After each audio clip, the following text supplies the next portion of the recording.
Let's go ahead and check everything. And refresh the page. Yeah, here we are. Okay, let's...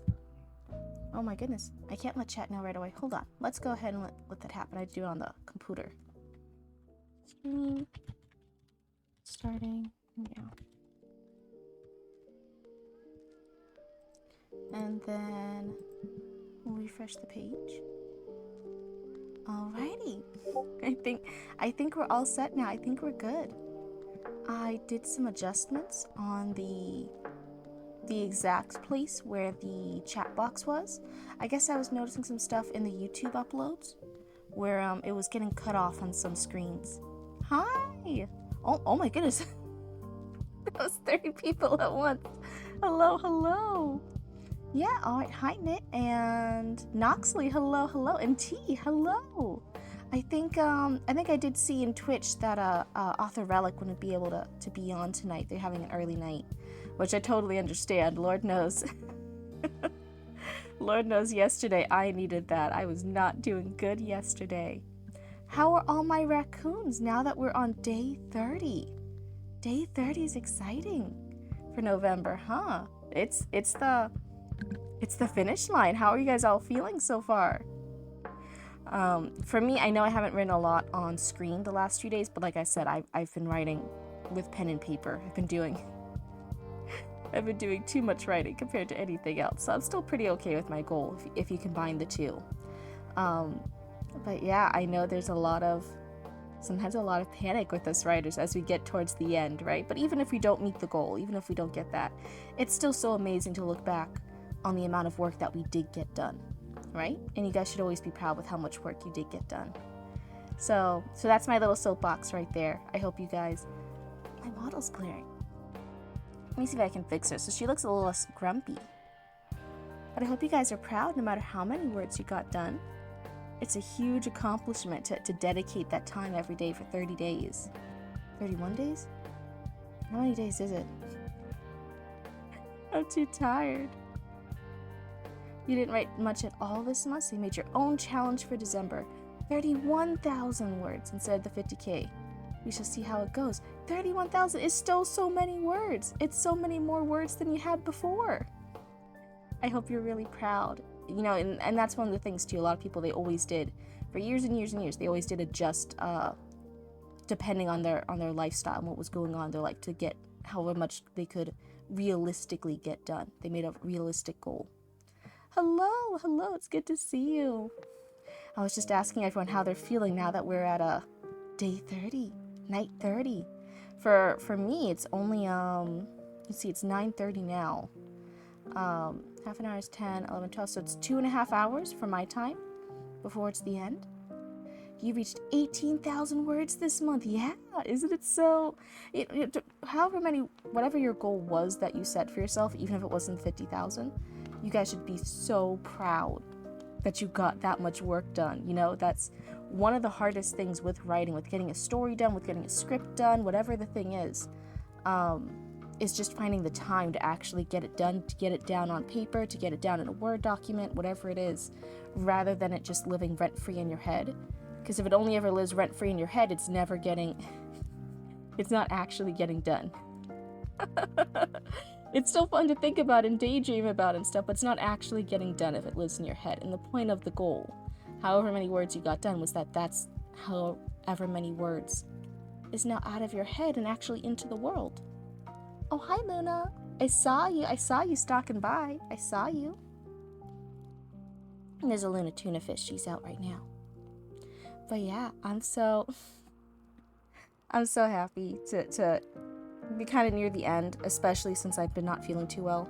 I still don't feel 100%, but I took some medicine, so hopefully that kicks in soon. But yesterday, you guys, it was rough.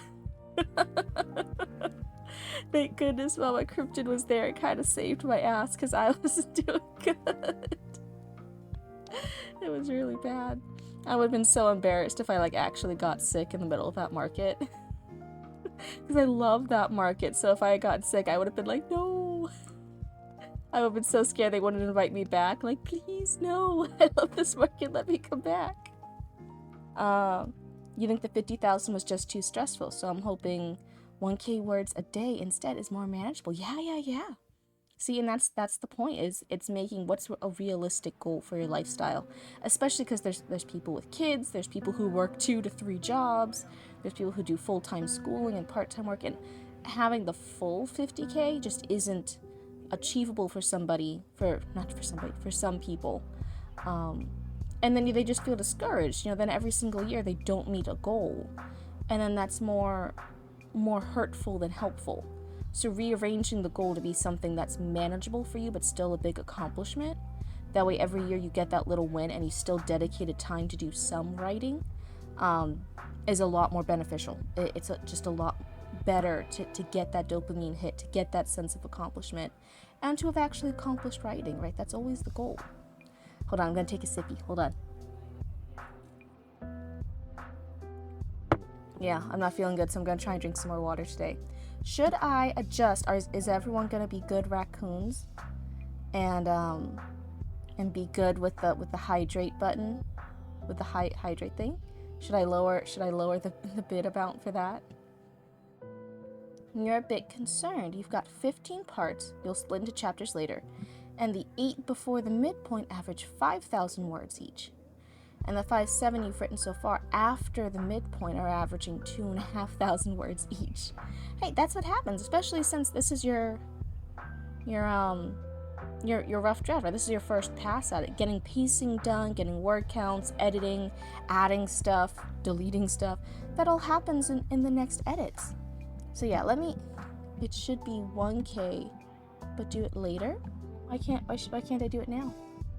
Hold on, let's see.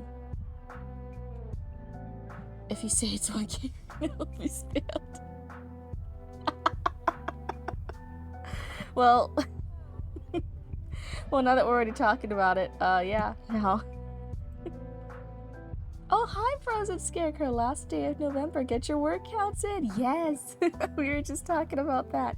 It's the very last day. For us, I think you're in Florida too. It's the last, 2.5 hours? Only a few hours left. Has Cryptid gotten her holiday stuff up? My holiday stuff? Have I gone my holiday shopping yet? Yep, me and Roots actually, I'll say a lot of the planning was actually Roots. They did really well this year. And we got all the presents we needed to already for the family. And then Mama Cryptid finished shopping for extended family already too. This year we're kind of being OP with Christmas shopping. Oh, decorations. So here's the thing. Mama and Papa Cryptid put up the tree. We have a really big fake tree we've used for years and years and years. And one of the kittens, Ghost, the little gray kitten, he loves it, and he also loves eating off the branches. He's figured out the way, compared to all the other cats, he's figured out the way to yeet the branches off. So now there's already giant holes in the tree because he keeps eating them off. And I think he's dragging some of them off somewhere too. He's a little magpie. So we haven't put the rest of the decorations up yet. We're waiting for all his energy and the Christmas spirit to be done with. Gonna be like that bring out your dead guy from Monty Python's Holy Grail. Bring out your words. I'm so excited for December, because for December I do want to do more with the editing, with the revisions, with getting more submissions from you guys, and dissecting the writing and bringing out stuff to the next potential or its full potential. I think it'll be really, really fun to take crazy shit like this and actually make it good. It will be fun. But good job shopping early. Yeah. I think it's the first year we've actually gotten this much shopping done early, and we're not gonna have the last minute chaos. It's gonna be crazy. I even got stocking stuffers and everything ready for Roots too. It's the full presents and stocking stuffers. I'm good. Your house looks like Santa's elves threw up on it. Oh no. I like how we kind of besides for wishing everyone Thanksgiving, oh, have a good Thanksgiving, have a good Turkey Day, whatever. No one ever really talked about it until the day of. But for Christmas, we're already talking about that now. Necro, you're wise. Oh, Okay, Scarecrow. Yeah. So Roots keeps thinking my audio's low, and then we upload the videos to YouTube. We have to turn the volume up for my videos higher than other videos we listen to on YouTube. But everyone, whenever we ask, says my audio's pretty okay. But we're still thinking of maybe turning up my audio, or would that blast some people's ears off? Is it just me and Roots who thinks my audio is quiet? Other people say the audio's okay, but hey, well, only 1 month of streaming. We'll figure it out as we go. I could try turning the mic up, but I think that just increases the radius it picks up sound. I don't think it actually makes me louder. But hey, let me know in chat what you guys think. If I can try messing with stuff and making it louder. But yeah, we were noticing it in the VODs uploads. We're like, oh, our video's really quiet still. Oh no. And I swear I'm not being that quiet. I'm like yapping. The stream audio is fine. Are you wearing headphones? And do they have sound controls? I do have headphones, just so I can listen to the lo-fi beats and make sure when they go to ads or not for you guys. Personally, I think the audio is okay, but that's up to you guys. We can always adjust on our ends. Yeah, Roots, it seems like it's just us. Seems like it's just us that have the quiet audio. I don't know what to tell you. I can't see them, they're in a different room, but I already know Roots is like sweating, like panicking a bit. This has been bothering them so bad. You guys don't understand. Did you guys notice the stream points? They're now root coins. They're root coins, the little raccoon coins. But yeah, this has been bothering Roots. So they're like, is it just my audio? Is it just... Because Roots is listening in on their computer in their room. And they're like, I always have to turn the volume up so loud to hear you. But I was wondering today, since it's kind of the end of November, of Novelember, of NaNoWriMo, of Writing November, Writing Challenge November, 50k words, 30k words, whatever challenge you guys were doing. I thought, since we've had some talks about it in previous streams, maybe today we could yap about the traditional publishing editing process, about all the different steps for it compared to indie, compared to traditional. What are the steps? We talked about it a bit last stream, but I thought, yeah, big time. Yeah. And then, for people who are still like running around finishing up their word counts, they can just listen to me in the background on their second, third, fourth monitor, and it's all good. But for anyone who's like, yeah, like I'm finishing up my word challenge, I have questions. What do I do next? Cryptid, tell us. I figured I'll just go into the end of this document. It doesn't matter. But for traditional and indie publishing, one of the perks, if you guys have ever wondered, like, oh, well, if you earn more money per book sale with indie publishing, what is the perk of traditional publishing? One of the biggest perks for traditional publishing, and why people pursue it for years and years and years, because the querying for an agent, the querying for a publishing house, it can take years before your book gets picked up, right? The reason why is honestly money. A traditional publishing house covers all the costs of editing. So every revision you do, all the multiple rounds you do with the developmental editor, with the line editor, the copy editor, the proofreaders, the formatting, all that stuff, everything about the book is covered by traditional publishing. If any quote-unquote traditional publishing house tries to get you to pay for things, it's a scam. Unless it's like a vanity press. Like if you're just over there to like just put your whatever thing you want into a 1 or 2 copies of hardcover and that's just your thing, then that's not like actual publishing, right? That's just getting it hardcover bound. And then you have to pay for that. But for actually it being published, they cover all the cost of editing, which when you tally it up can be it can be really, really expensive, all things considered. Indie publishing, so anyone who independently publishes their work for the masses to consume, every single round of edits, you're going to pay for it yourself because you don't have that traditional publishing house backing you up. So your editing, your final product, is going to be as good as however many edits you can afford and how good of editors you choose and how well you listen to their suggestions.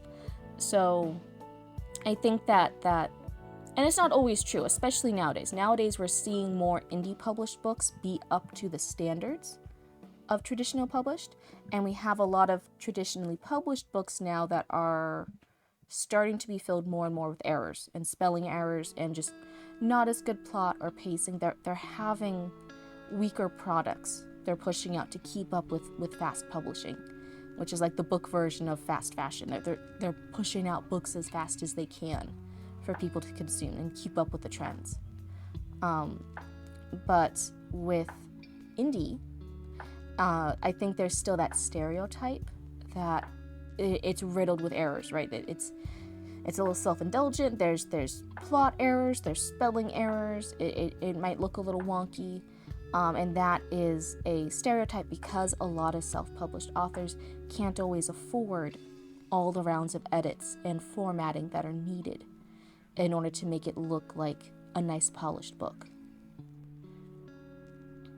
Really think Cryptid should read a Juan Mills book. I'd love if Cryptid could just have time to read.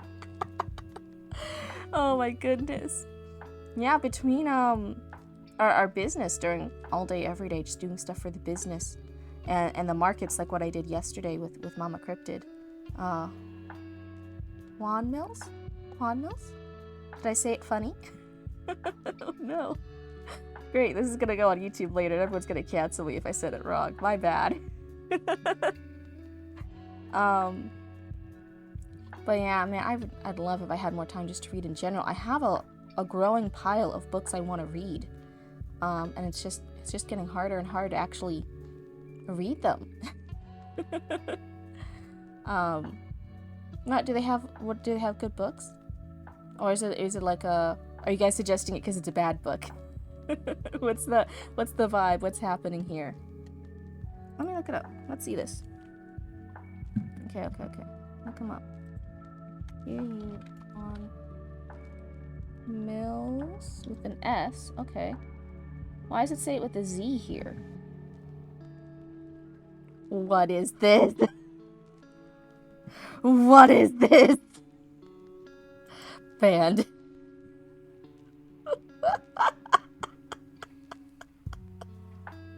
Why do you guys know this? Why are you guys... What is happening? Why is my chat like this? I always say you guys are good raccoons and you guys do stuff like this. Banned. There, I even said it in chat. He's pretty popular on TikTok. Oh, that's... Okay, TikTok is not the end-all be-all for what's good or not, I promise you. Sometimes it's actually the opposite. But what was I saying? I think TikTok isn't real. Yeah. TikTok is a collective fever dream. Every time I've posted on TikTok, it's all been a hallucination. All those TikTok videos that I then upload onto our main YouTube channel, that's all a dream. It's not real, guys. TikTok book authors love to make straight up porn in books. Yep. It's definitely a trend because, you know, they're realizing it sells. And then that's what I said with publishing, trying to keep up with trends for the fast consumption of books, to keep up with stuff like Book Talk, which is like the book reading side of TikTok, right? They're trying to keep up, and in keeping up with it, just like with fast fashion, doesn't hold up compared to quality clothes.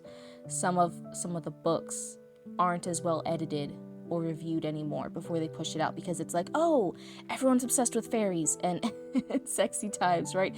Keep pushing out books about fairies and sexy times. I think people are saying like the new trend is like sirens and stuff, and they'll just cycle through like one or two, whatever the trend is that's being taken up, because TikTok's so good for pushing out trends, right? Pushing out micro trends, pushing out new trends every other week or so. Like it will take something and then push it up to millions and billions of follows and views and stuff, right? That's what the publishing industry is trying to keep up with. And it's It's struggling, and that's why some of the editing from traditionally published books isn't as good as it was years prior, because they are underpaying a lot of their editors and they're overworking the few editors in the publishing houses. So however many books an editor might have reviewed before, now it's double it, it's triple it, and they're not getting the re-edits. So like you'll normally do a round of developmental edits, you'll fix all that, and then normally you would then go back to see if during your fixes you created any new plot holes, right, from mixing things around or deleting characters or what have you. And you would go back and get more developmental edits to check for that. And now they're like, nope, you already got around developmental, let's just go straight to line and copy edits, and then proofreading next week, and then let's go, ship it out.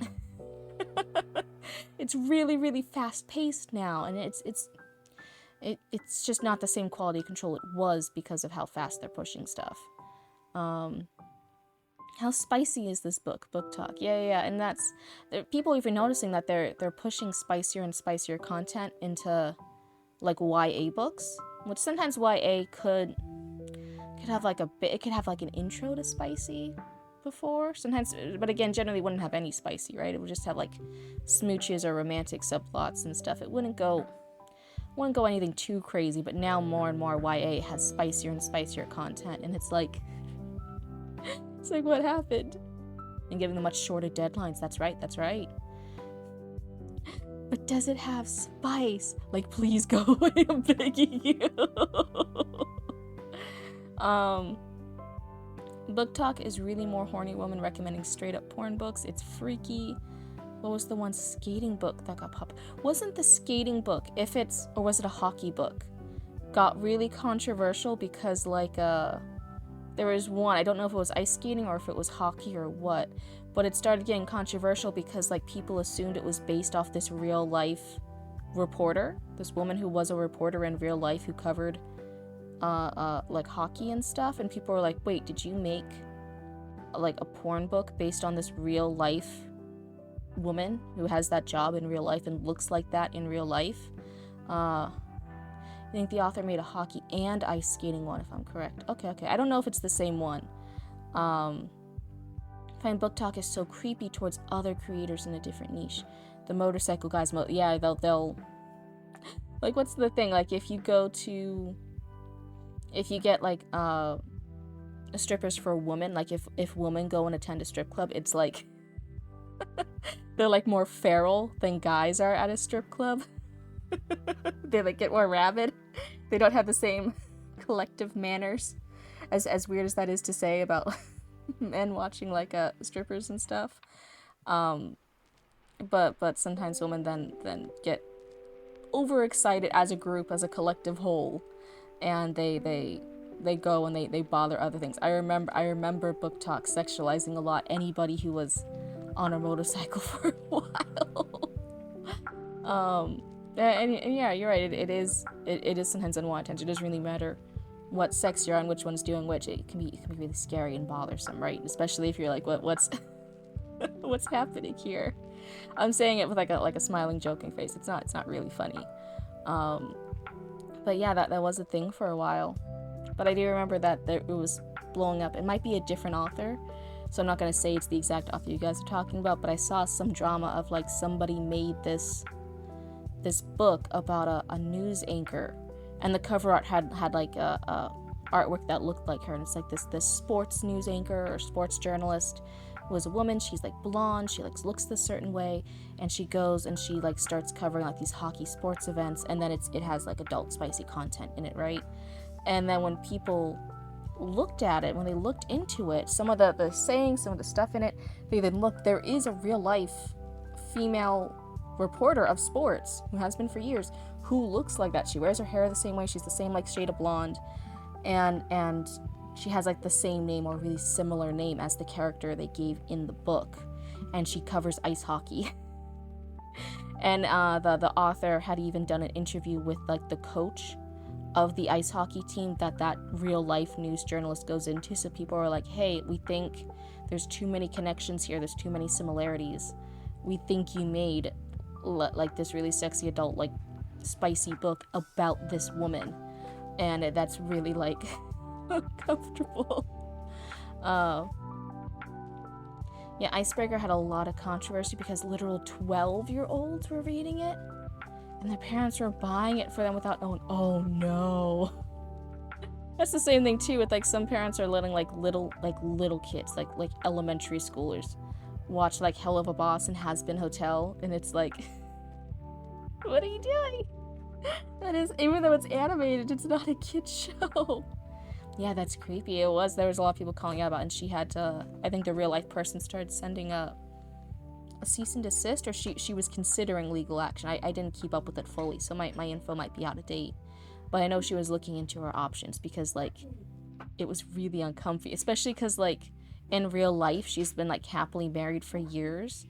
But then, like, in this book that was heavily implied to be her in the book, she was, like, divorced, and she was, like, doing all this, like, really spicy, like, content and stuff with this dude, and it was just a friends with benefits thing, and she's like, this is making me and my husband uncomfortable. Like, that's not reality. And it's like, she has the same name as me, the art looks like me, she has the same job as me, the author interviewed or got a quote or something from the team manager of the sports team that I cover in our town. It's like based in the same area that I live in.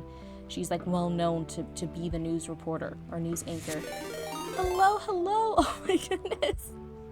Hello, welcome Raiders, it's good to see you guys. Hello.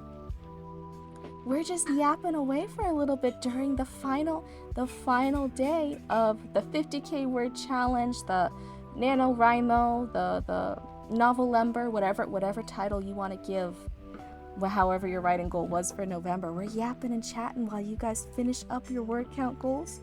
And we were talking about the next steps of traditional and indie publishing. How do the edits work when you do get picked up by traditional publishing versus what you have to cover in indie publishing. And then we got really sidetracked by book talk.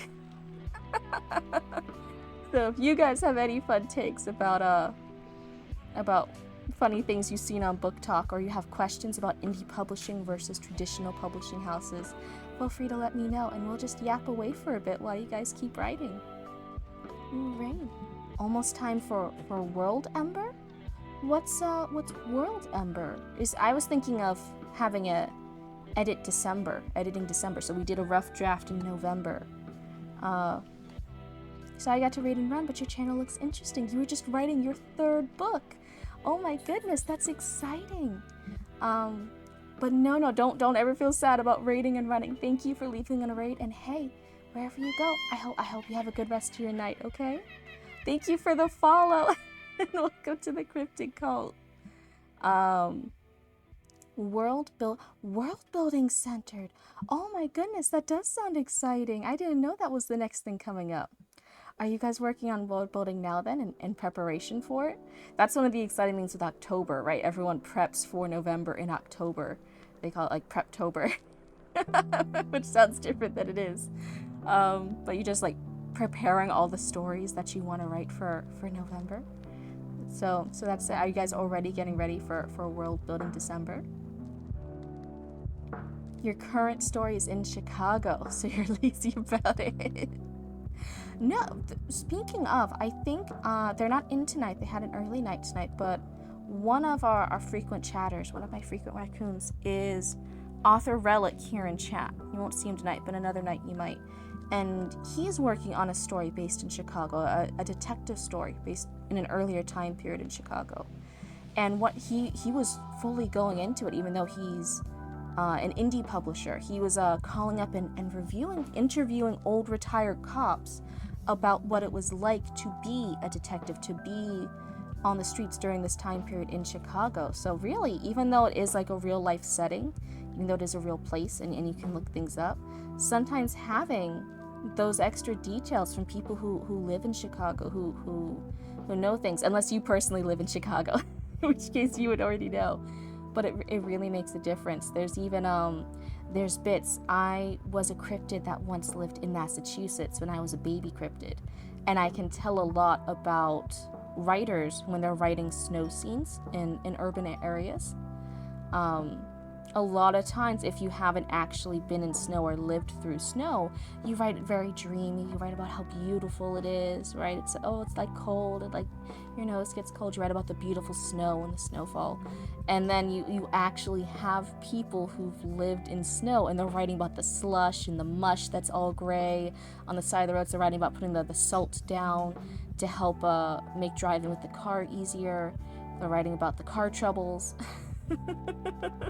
And you're like, oh, this person actually knows about dealing with snow. You indeed know about snow. Good. Yeah. So just little details like that, talking with people or from sources, even if it's a real setting for your story, helps make it more helps give people who do come from that area like the insight of like, oh, this person either was from there or they did their research. You know what I mean? Like when I was reading those snow details, I'm like, this person knows. So yeah, even a real place, I always suggest people do as much research as they can from local people, because you'll be surprised, little things you didn't know, little details you didn't know you should include until someone tells you. It's those funny things. What is it about world building? There's a speaking of snow, it is coming down in your area. You're gonna have a snowy Christmas. That's exciting. Unless it gets too much snow, unless you get like snowed in, that's never fun. Oh my goodness, there are times we still have relatives up in Massachusetts, and sometimes they'll let us know. I'm a Central Florida cryptid now, and they'll let us know, and we'll be like, oh, it's so chilly out here. We had to wear a light jacket, and they'll be calling us from Massachusetts, and they'll be like, it's so chilly here. We got snowed in for a few days. The snow blocked the doors. We couldn't get out. Very different experiences. But yeah, then you have stuff like snowbirds, right? You have a lot of people from up north coming down south just for the better weather, for those scary winter months. Thanksgiving was awful with the snow. Your sister nearly spun into a ditch. Oh no. Part of me was like, wait, is this a sister you like? That's bad. Don't listen to me. I'm being a bad influence. But I'm like, well, if it's a sister you don't like, then it's not as bad. Just depends on how close you are with your siblings. I'm a bad influence. You raccoons shouldn't listen to me. What was I saying though? Noxley, why does it give like a little symbol that you're like watching without audio? How are you listening to me? I don't know why that pops up. That's so funny. I like trying to see the different symbols for a while. Pretty close. She's the one that got the kitten. You posted in Discord. Oh, that's so cute. Yeah, for anyone new who's still listening and tuning in, there is a Discord. And there's yapping and chatting, and there's even a part where you can post all your cute animals and pets you have. But there's also a part where you can submit your writing, up to 3 pages of your writing, of your rough draft or your plot outlines. And then I actually read them live on stream for critique, and we give just 1 to 2 pieces of critique to help bring your writing to the next level, to give you that little feedback on where you could improve or what direction you should look in next, which is going to be really, really helpful now that we've spent November writing our rough drafts, right? Doing that first rough pass of whatever story we have in mind, or the script we have in mind, or the webcomic, whatever project you've been working on. Mothman, hello. I feel like you would spam me with all the pet pics, considering I have 9 cats. Yeah, I have been very careful not to tell chat how many cats I have. But to be fair, that my family has. Okay, not all of them are mine. Some of them are Mama and Papa cryptids. Some of them are roots. But people were, when I first started streaming, they were questioning my hag credentials. Because I said, I was like, oh, I'm basically a hag. I'm at the age now, I'm about to be a hag. I'm so excited. And I'm just happy to be an old hag now with my cats. And they were like, no, wait, do you have enough cats to be considered a hag? And I'm like, well, I promise you, whatever the limit is, I have more than met it. But now you have to tell us. No, I don't. Nope. Maybe on I'll have to make that like a subscription, like a goal or something. I'll have to set it really, really high so you guys can't find out. When I get 1 billion subscribers, you guys will find out how many cats I have. Until then, we don't need to talk about it. Anyway, everyone, don't forget, with all this writing, with all this work we're doing, don't forget to hydrate. I'm gonna take a sippy real quick. Oh my god, that feels so much better. But yes. So what I've been doing is I've just been gradually... I've been slowly releasing just like 1 or 2 pics at a time of the cats. And some of them are even like the same cat, right? So it's less obvious how many cats I have, and I'm slowly inserting more and more cats over time. I think I'm just on the... One of them is Roots, and Roots posted the picture of their cat too, of Cinna. And I think I've shown 2 or 3 of my cats now. So it's gonna be a slow process. You're at 7.7 thousand root coins. Oh my god. You're approaching the hydrate or dihydrate. No. I'm gonna raise it to like 1 million. I don't trust you guys. I just said in the beginning, I'm like, oh, you guys have been so good. Maybe I should lower it back down. Just to the 5,000 or the 1,000, whatever it was, right? And then you say things like that, and then I'm like, nope. Never lowering it down. Good, you're learning. I didn't think people would be that entertained. Scarecrow, you have a hydrate one. It wasn't that big of a deal. You know, sometimes I give you the hydrate or the check your posture one, and it seemed like so normal. And I'm like, yeah, Scarecrow has it. I should work on that too. And people asked for it, so I'm like, yeah, let me go do those little reward tiers, and I did that. Yeah, Scarecrow has his at like 500, and I'm over here and I at like 1,000 or whatever. You guys were still spamming it. Every time it gets redeemed, it goes up another 1K. Lower it or else. Oh god. Don't threaten me. No, it's my chat. This is my chat. It's one of the most direct ways they can interact with the streamer in the real world, so it's an attractive offer. I had no idea people would be so amused by it. I think the other part is too, they would hear the sippy. I'd be like, oh, okay, yeah, you guys did that thing, and then let me take a sippy real quick. And on the mic, I was taking such a big gulp, you guys could hear me take the sippy, I guess. And so it sounded like really weird ASMR. You guys were spamming it because you guys are weird raccoons. But yeah. Oh my goodness. I have all these new people in chat. We have all these raiders. We have all these viewers. And you guys are getting me to talk about random shit. instead of indie and traditional publishing. You got buddies that do workout redeems? Oh no. 10 squats or something, and they learned real quick to limit those. I bet. That one I understand. We should get a Cryptid ASMR. No, I mentioned before, there's like there's people, even like a big VTubers like Giga mention it. Sometimes if you start trying to do ASMR, it attracts like a very specific crowd. And I love the chat we have now. I love my raccoons. I love how good you guys all are. And I'm a little worried about bringing in the wrong crowd sometimes, you know what I mean? Also, though, it's very fun to hydrate people who don't hydrate regularly. Yeah. It's fun being little trolls sometimes. Not gonna lie, I get it. But I had no idea you guys would have fun with that one specifically. It was just funny. Oh my goodness. What were we talking about, though? It's also fun to ruin people's bladders. Dude, I don't know how I did it, but I had that 7, almost 8 hour stream that one time. That was like one of the longest ones I had, and man, I sat through it the whole time. I did not get up to stretch. I did not get up to go.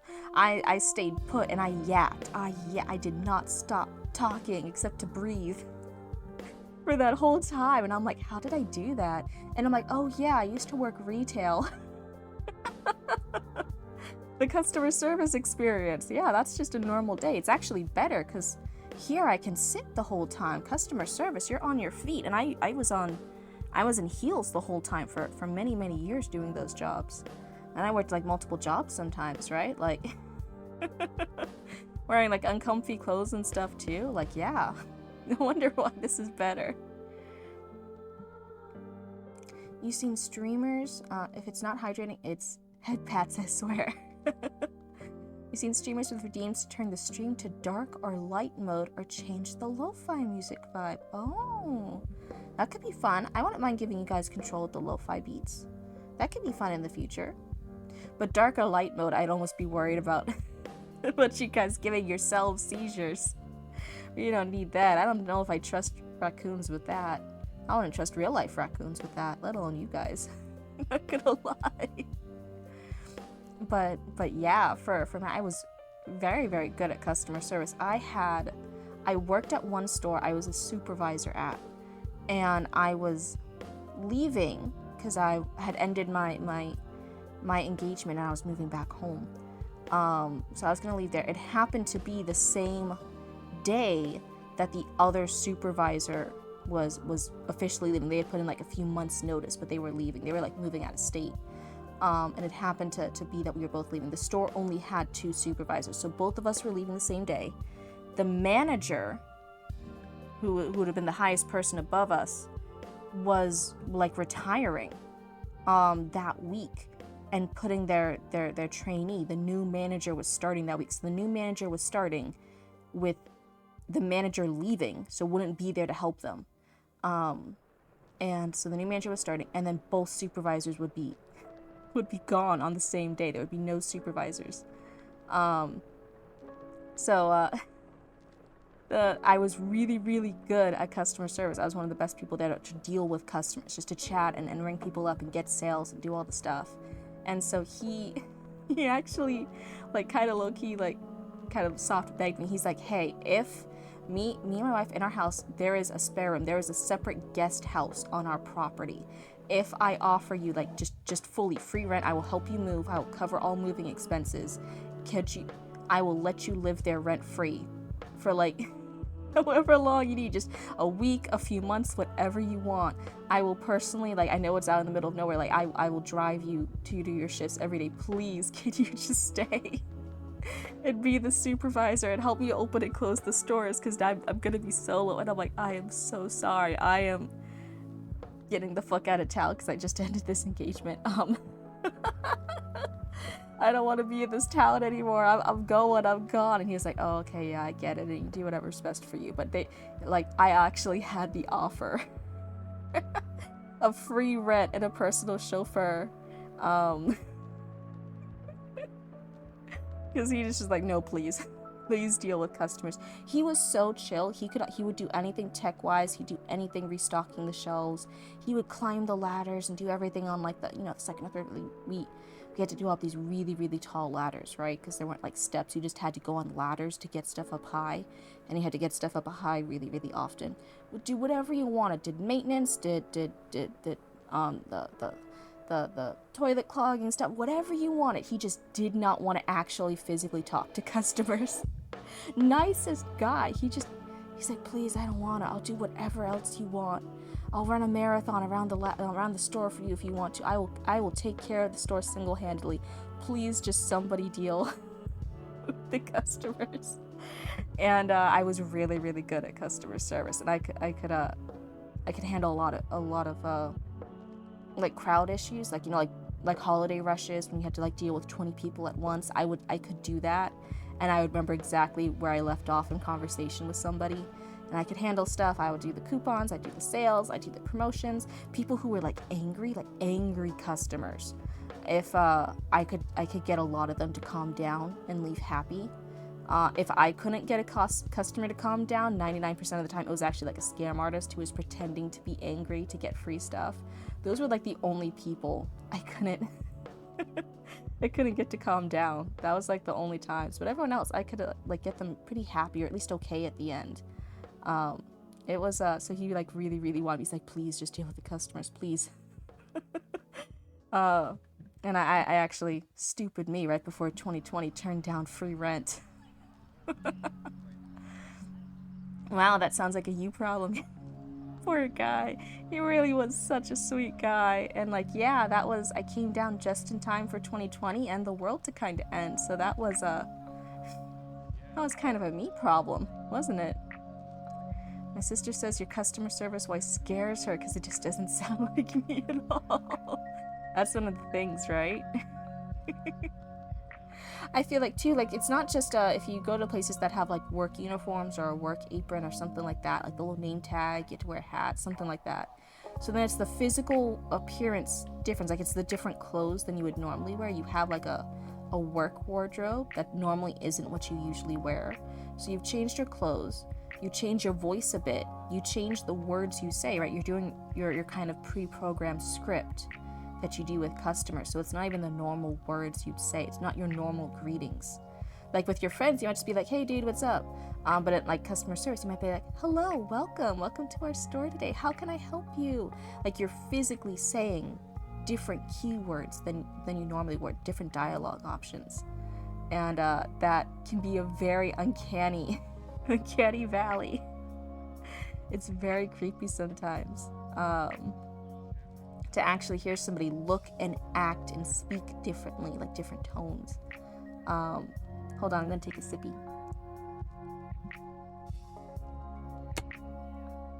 I just hit my monitor with those. Oh my goodness. But yeah. Does anyone want to write a short story about the horror of working customer service? That'll be the next big hit, I swear. Sorry, random topic change. Did you guys, I've only seen some headlines about it. I've only looked into it a bit. But have you guys heard the new Apple TV original miniseries they tried to come out? And overnight they removed that thing from existence because of like plagiarism allegations. And then you look into it and you're like, yeah, this 100% sounds copy pasted. And you just like when you copy paste someone's homework and then you just like change one or two words, it sounds exactly like that. It's so bad. But like the thing's already made, and there's a lot of rumors of like they'll have to end up suing this the creative writer and director who pitched this project, because they're like, dude, you did not tell us this was based on something else. We did not have the license, the IP usage permissions to remake this movie, because it was a movie from like the 1970s. And it was a book from the earlier 70s. And this dude pitched the project and they thought it was an original, and so they made it. It's fully made and everything. And they released all the trailers for it, and then everyone was like, this is already a thing. Is this an adaptation? Are you guys like re-updating it? What's going on? Here's a sequel? What's happening? And then Apple TV was like, oh no. And they looked into it and it's like exactly the same. You lived that horror. I don't need to write about it, relive it. One of the interesting, I fully believe they knew and thought they would get away with it. From Apple TV, probably not. It was probably the person who the person who pitched it is the same person who is the director and the screenwriter. So it's the screenwriter, director. What is it? Hold on. I can look it up. Hold on. Apple TV show Hunt.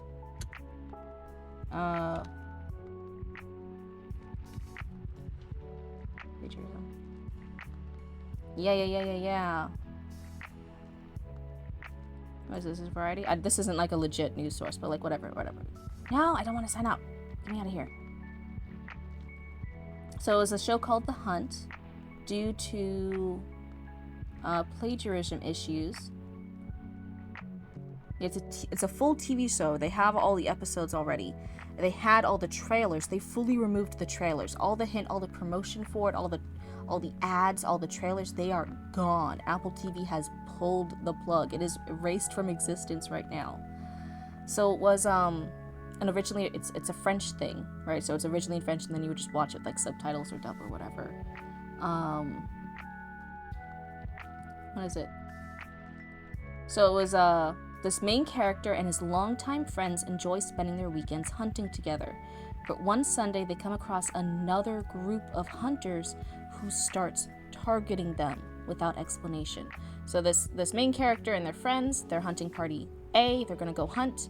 This other hunting group, party B, starts hunting them, starts targeting them. Someone from hunter group A, in like self-defense, right, to keep themselves protected, has to kill someone from hunter group B, right, because hunter group B is attacking them. So they attack back, and then they all agree after escaping that, oh, we're just going to go back to that because that was crazy. But then in their everyday normal lives, they start feeling like they're being watched and hunted in the normal everyday life, right, in their jobs and stuff. Tracked by hunters who are now hell-bent on revenge, right? That's the idea. That's what they were like, oh yeah, and Apple TV was like, that sounds like a great thing. Thank you for this original show. And then the original thing from the 1970s was Shoot. And it was about a group, a main character and a group of friends who are all hunter buddies. Oh no. Oh no.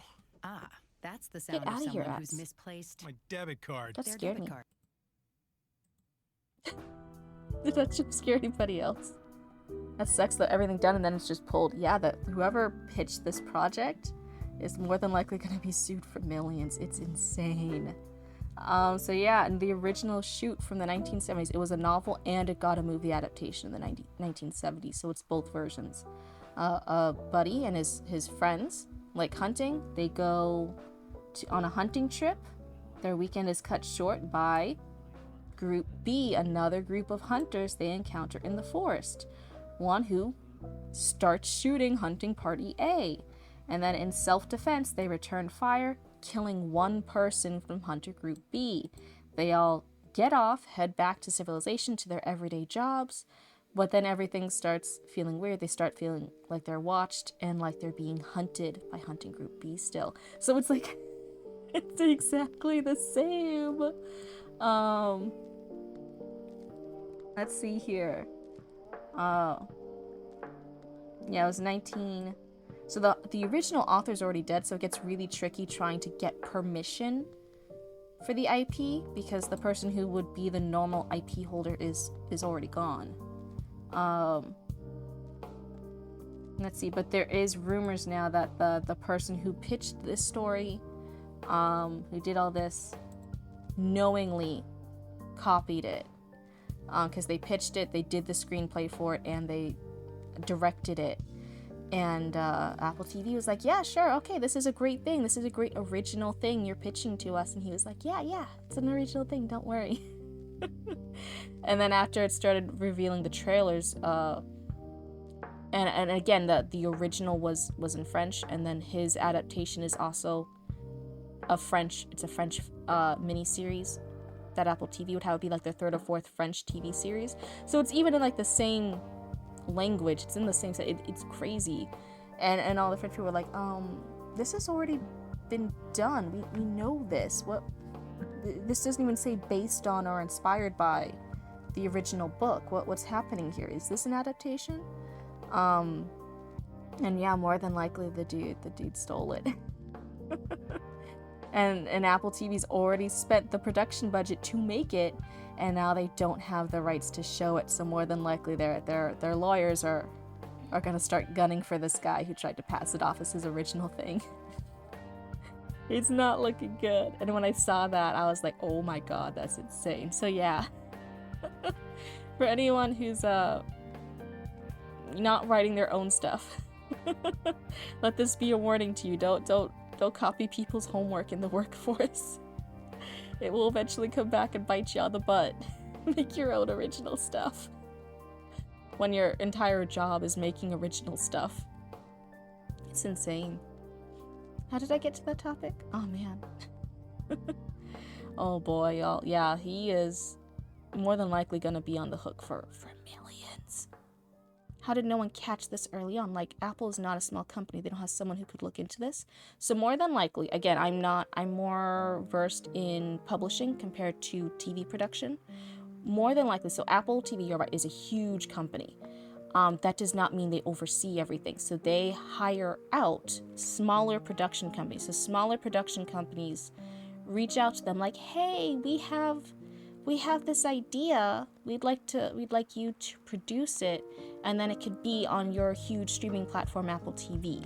And then Apple TV's like, okay, here's the contract. What are we looking at? What's the budget? What niche is this gonna feel? Is it romance? Is it holiday? Is it original? Is it adaptation? So more than likely, this writer, this pitch person, went to a smaller production company, told them all, hey, this is my original idea. Here's my screenplay for it. So I have the idea, I have the screenplay. The smaller company said, great, this looks awesome. This seems interesting. This is your original thing. And the guy was like, yeah. And so he fooled the smaller production company first, is normally what would more than likely happen. From my understanding. Could my understanding be wrong? Yeah. So he would sign a contract with a smaller production company. The smaller production company should have more than likely looked into this better, but he would have been writing contracts with them, saying it was an original idea, that it was going to be about this. Here's his script, here's his screenplay, here's the things that can be changed. They did all the work with that. The smaller production company went to its big Papa production company, which is Apple TV, and was like, hey, Papa Apple TV, we signed this contract with this dude for a new original project. But we need the budget, but if you help us with the budget, then it can stream on Apple TV, and Apple TV will have all the rights. And Apple TV was like, oh, okay, yeah, we have this many slots for originals, we have this many slots for horror, we have this many slots for adaptation. Yeah, that could fill the slot for one of our originals. That seems good. Here's the big fat paycheck. Don't call me until I call you first. Type of deal. You know. And Apple TV gave the smaller production company the budget and said, just deliver me the goods when it's all done.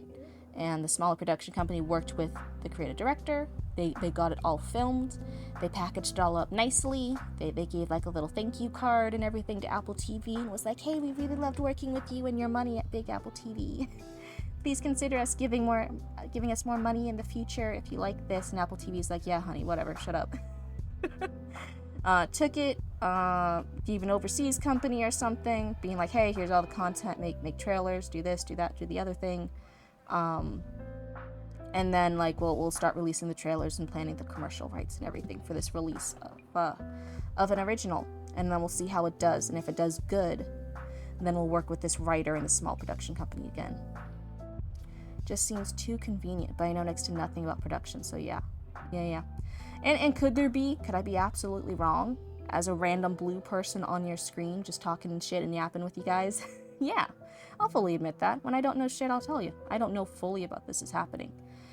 Do I think it's logical that a big production company would knowingly not pay and copy this, right? Instead of just paying like a small fee to get the rights for it, copy this entirely and then release it, and then as soon as they got called out, pull it before they even made any money off of it?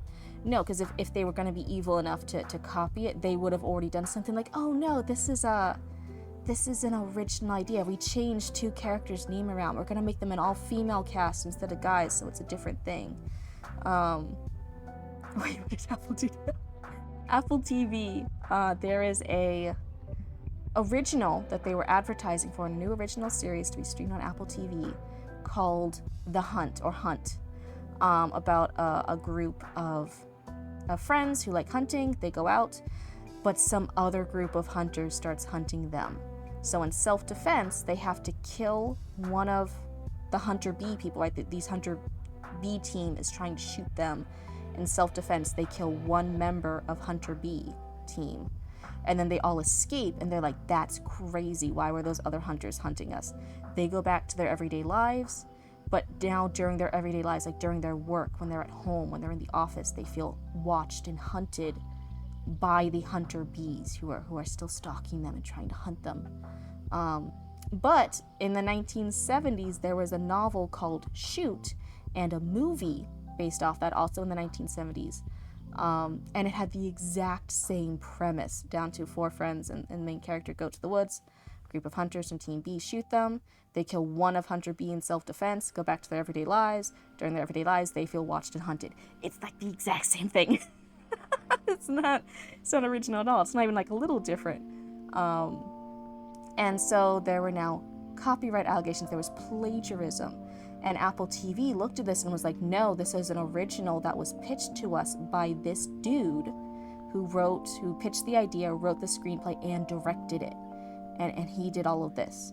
And so now they're looking at the dude like, wait, did you steal all of this and pitch it to Apple TV as an original? Because now they had to pull everything, right? You can't find the ads for it anymore. You can't find the trailers. You can't find the content on their coming up soon list. They deleted this. They scrubbed it clean from Apple TV. They have made this shit vanish.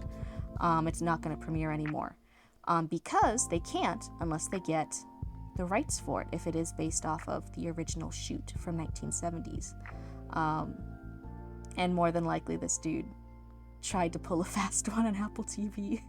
And now that it's already made, now that they already spent the production budget and filmed it and edited it and cast, it's all fully done. It's fully done. It's fully ready to go. It's supposed to premiere like December 3rd, like in 3 days. It's crazy.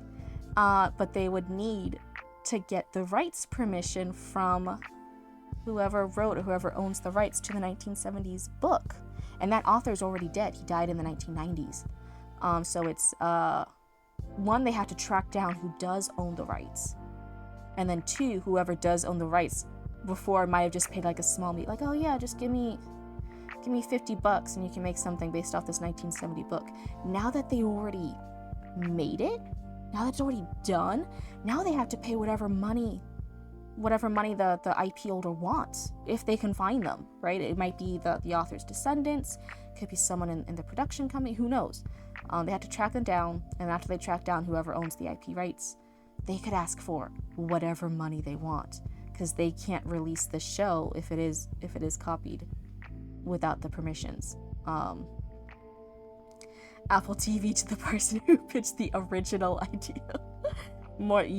This dude, he will more than likely face lawyers from Apple TV to the tunes of millions of dollars. The full production cost, the breaking the contract, because again, he would have signed a contract saying this is his original idea, it's his original screenplay, and if it's entirely copied, then it is not.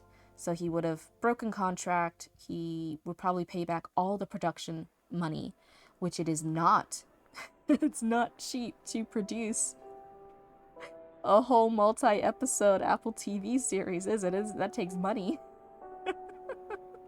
And then like lawyer fees and everything, whatever emotional damage Apple TV says they suffered, like it would be a huge lawsuit. So the lesson here is, if you are ever commissioned in writing or art or whatever, if your job is to make something original, that is not the time for you to copy someone else's homework. Even if it's someone else's homework from the 1970s and you think you could get away with it, don't do it. It's gonna bite you on the butt one day. And this dude, he's gonna have to end up selling his organs on the black market or something. It's gonna be bad. Apple TV's gonna come for every organ that man possesses. It's gonna be bad.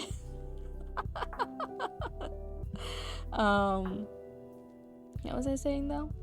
But yeah, people were wondering earlier, like, oh, maybe Apple TV did this, and I'm like, if Apple TV did it, they would have been smart enough to know that if you just change one or two things, like if you make it an all-female cast, if you change the setting, if you add cell phone usage into it, now that we're in the 2020s instead of 1970s, if you change enough details, then you could claim it's an original, and then you wouldn't have to pay for the IP rights to do it. It's just a similar concept, but it's not the same thing. And Apple TV would have been smart enough to do that and still basically make the same product, but repackage it enough that it's original, quote unquote. But it was this person's original idea pitch. And I think just during the pipeline, nobody checked enough to make sure. Because it wasn't like a super popular thing. It was something from the 1970s. It didn't have like a huge fan base, I think. People were like, oh yeah, it's kind of unknown. It's already been an hour of straight yapping. Is that an actual excited woo or is that a sarcastic woo? I told you. I told you from the beginning. I just wanted to yap while you guys work on your writing count. We have half an hour to we have an hour and a half. Hour and a half before it's midnight for us here in Central Florida. Excited. Okay. We have an hour and a half here for Central Florida cryptid time before it's the end of November. So I know a lot of people, depending on your time zone, you have more or less time. But I was like, yeah, a lot of people here are getting those final words in, and it might just be nice to have a random blue character yapping on your screen and keeping that back part of your brain going while you're trying to stay up and get those words in. I remember being a high school cryptid, and I would stay up late even though I had like school the next day and stuff. I would stay up late past midnight to get my word count goals in. Oh my god. I would work harder on that than I did my homework. It was bad. Think you've written more words in chat right now than you have all day. Oh no. When I heard you say it's almost the end of November, my thoughts went somewhere cursed. Oh no! Get out! Banned! Yeah, that's right, Scarecrow. Spray them with the water bottle. Banned. That's bad. It took me a second. I was like, wait, what's going on? And then oh, I got it. That's so bad. Oh, where's my button? There you go. Boop. There you go. Oh wait, I was cursed looking at the screen. Yeah, I leaned too far to the other monitor. Me and Noxley had the same idea. We're like, no, it's the little baddie emote. Everyone, I'm gonna take a sippy real quick. Hold on. But yeah, I was saying earlier, I'm like, streaming is actually so much better than working customer service in retail. One, I'm still yapping, I'm still like entertaining, I'm still being nice, I'm still on, like I'm on for hours and hours and hours. And so you think, oh, it's similar, but I'm like, I get to sit. I get to sit in front of these monitors. And two, I can also have like easily accessible water. Oh my goodness, this is already so much better than retail. Like the improvements here are insane. I was hearing actually in I think in European countries, if you do work like shop jobs, if you work retail, that you actually do get to sit at the registers, and that's why if you go to not IKEA, Aldi is a brand, but it's a brand that's originally from outside the U.S. The Aldi cash registers have those seats built in, so at Aldi the people working there get to sit when they're at the cash register. But here in the U.S. we really don't do that. If you work at like big commercial stores, you don't get to sit while you're on the clock, while you're working behind the cash register. You have to stand the whole time. And little Cryptid over here wore heels, like big chunky heels. So I'd be wearing heels all day, like non-stop, no stop heels all day. And so yeah, this is already like such an improvement. I'm like, man, forget having my old retail jobs. I should have been doing this instead. If only I knew.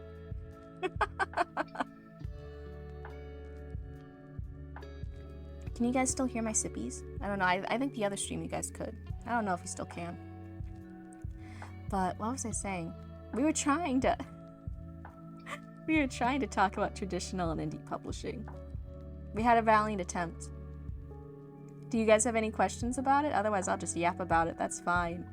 But for traditional publishing, you normally get a lot of edits covered. It's less and less now with the fast one. So people are starting to recommend. Before, the dream for so many authors was getting to be part of one of the big traditional publishing houses. I think it's a top 5 or 6. Maybe it was a top 6 and now it's top 5 because one of them consumed the other. I'm forgetting the number. I'm dyslexic. It doesn't matter. But there's a few top publishing houses, right? That this small handful. Those are the big ones. And the goal was always the dream, right? The big leagues was to get picked up by them, right? But nowadays we're seeing so much faster edits, less edits, editing errors in some of those books by them. And that the shift has actually been to recommend people going for sometimes small. People still sometimes don't like being part of small publishing houses, but like medium sized. There's small, medium, and then there's the big publishing houses, the top ones. People are actually focusing on specifically trying to find medium sized publishing houses because they have less volume and they have the less traffic. They're not as overworked. So then you're more likely to get the attention as an individual author, and your works as individual works by a medium-sized publishing house than the really, really big ones. Now, and that means that you'll get more edits, you'll get the closer feedback, you'll get more attention to detail on your book, on your manuscript. And then at the end, you'll actually publish a more fully fledged book. So it's been a shift recently.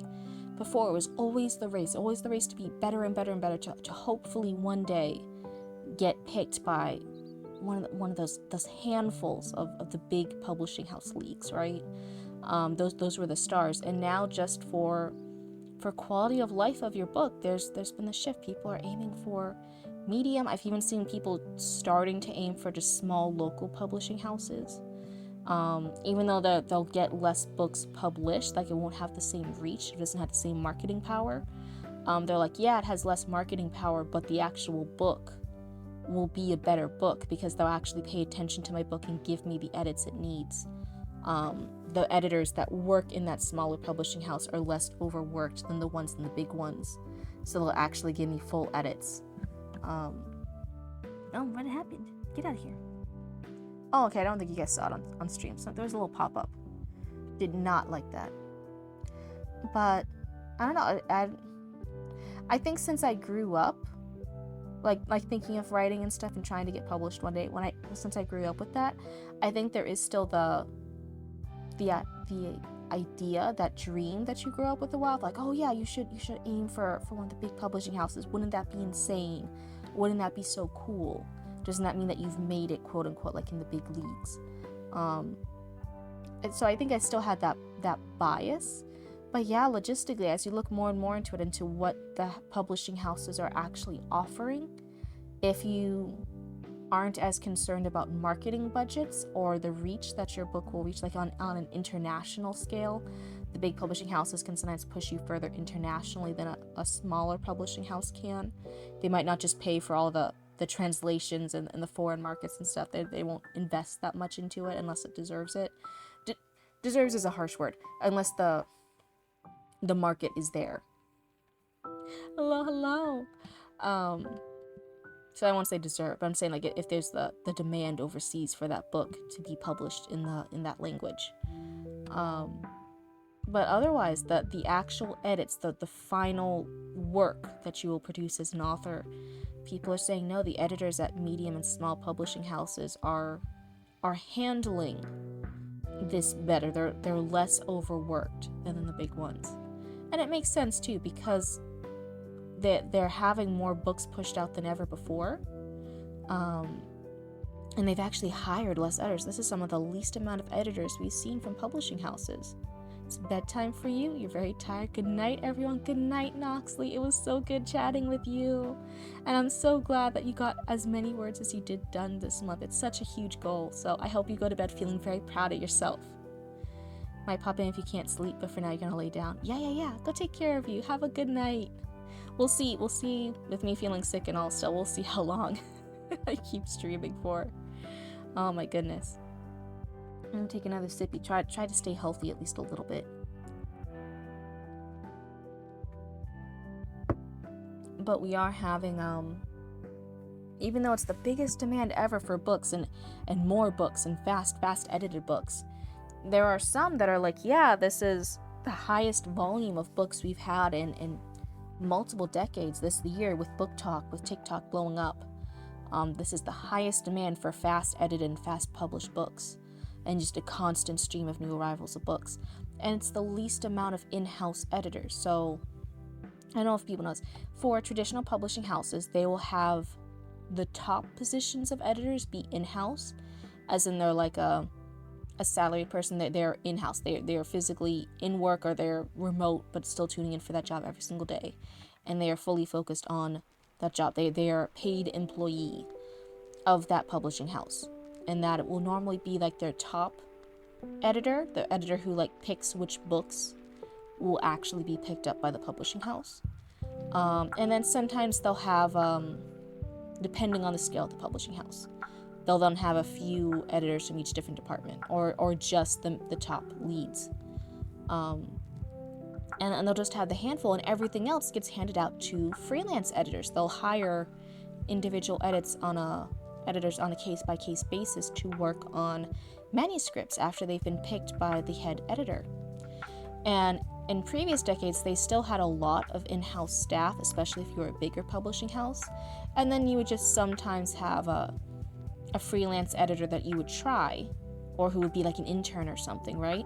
And before, that would be like a huge thing. Like if you were an editor and you wanted to work as an editor for a big publishing house, if you got that freelance gig or you got that internship, that was your in, right? And if you did really good edits and you worked really hard, then the publishing house might consider adding you as like permanent staff, right? That was like the in.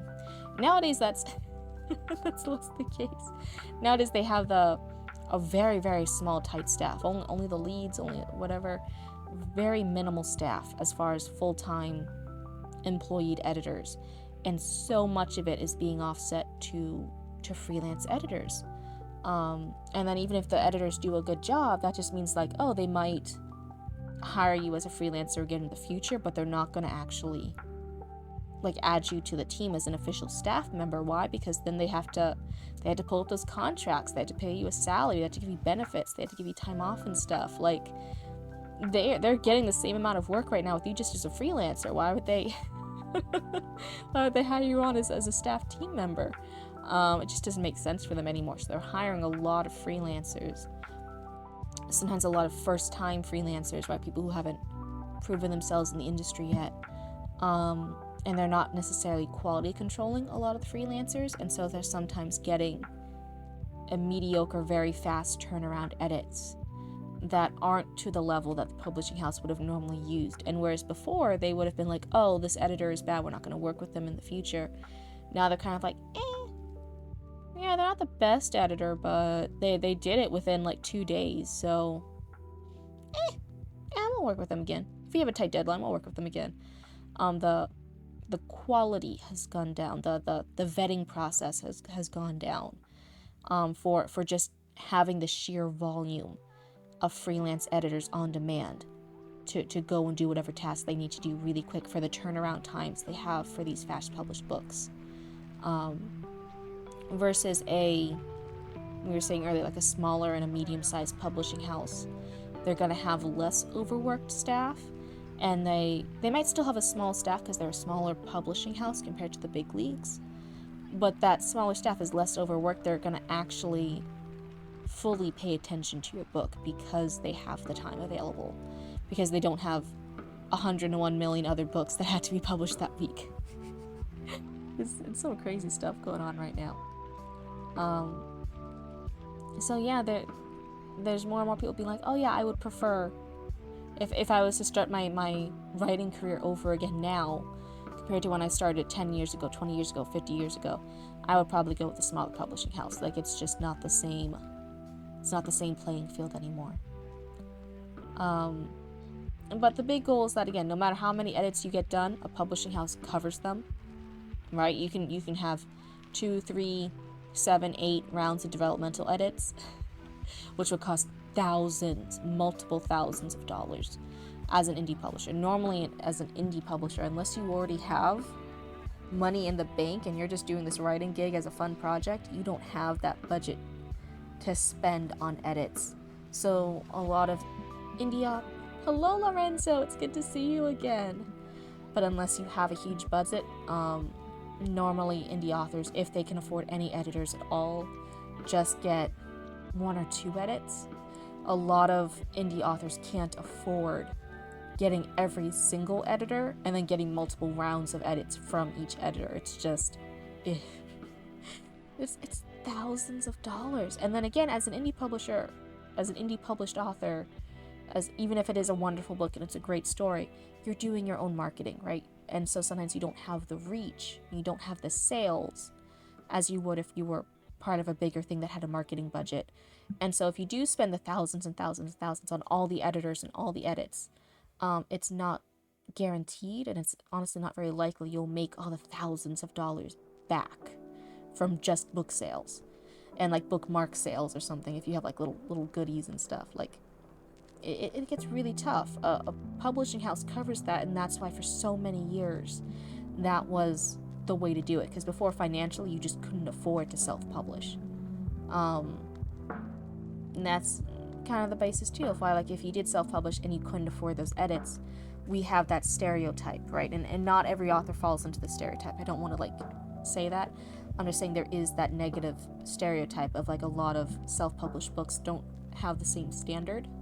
It's because they couldn't afford those editors and those copy editors and the proofreading. Hold on, I don't know if you guys can hear it, but I'm gonna move my chair to make some funny sounds. Okay. But hello, Lorenzo. You have any more fun stories for us? Any more crazy things happening? Or any new tea your aunt wants to spill to us to use as blackmail against you? Oh my goodness. Any more fights you're picking with the moms in your town? See, I remember details. Sometimes I get details confused with the chat. Like I think one chatter said this instead of the other, but in general, I'm pretty good at keeping everything in line. You started writing a script for a new fantasy series. That's exciting. That's really exciting. Is it gonna be as mature and slasher gore filled as the other work you've done that made all the moms upset in your town? Oh my goodness.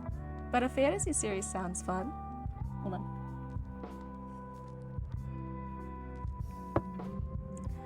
Let me see. It's gonna be like Game of Thrones. But more. See, I was like, this seems a little tame for Lorenzo. There we go. There's the bit. I should have known. That's exciting though. Especially, hey, you're starting a new project just in time for a new month. So hey, you could have your whole entire new 50K writing challenge for December. It's instead inspired by D&D. It will be an adventuring party. Kind of like the Legend of Vox Machina. Yeah, that could be good. That could be fun. And you know, D&D is getting so... It's been popular for a few years now. It's getting more and more mainstream. And I feel like it's still going. It's still kicking. Hey streamer, hey chat. Hi Kyo Senpai, it's good to hear you. What's the little symbol by your thingy? Cheer 1. Oh, okay. Yeah, I'm still learning a lot of the little symbols by people's usernames. But it's good to see you. How are you doing at this, final bit of November, final bit of the November writing challenge? I know a lot of people are tuning in while they finish up their word count goals. I was saying back in high school how I used to stay up so late. Even if I had class the next day, I would forget. I didn't even want to do my homework and stuff. I would just be focused on my workout goal. And I would be, I'd still be writing in notebooks. I had, like, physical paper notebooks. And so I would be writing super, super late at night. And I would be writing as fast as I could. And then off to the margins, off on the side, I'd be keeping track every few lines of what the word count was. So I could upload it really, really quickly onto NaNoWriMo. So I would write like another sentence or two, figure out how many words were in that sentence, and off to the margin write, okay, I'm at words 49,516. I'd write another sentence or two, 49,000, etc., etc. And I'd just keep track. So that way, as soon as I got the final word in, just before midnight on the last day, I could upload it to NaNoWriMo. We've been chilling. Girlfriend's been out of town, but she's coming home soon. That's good. She's been all over the place. Yeah.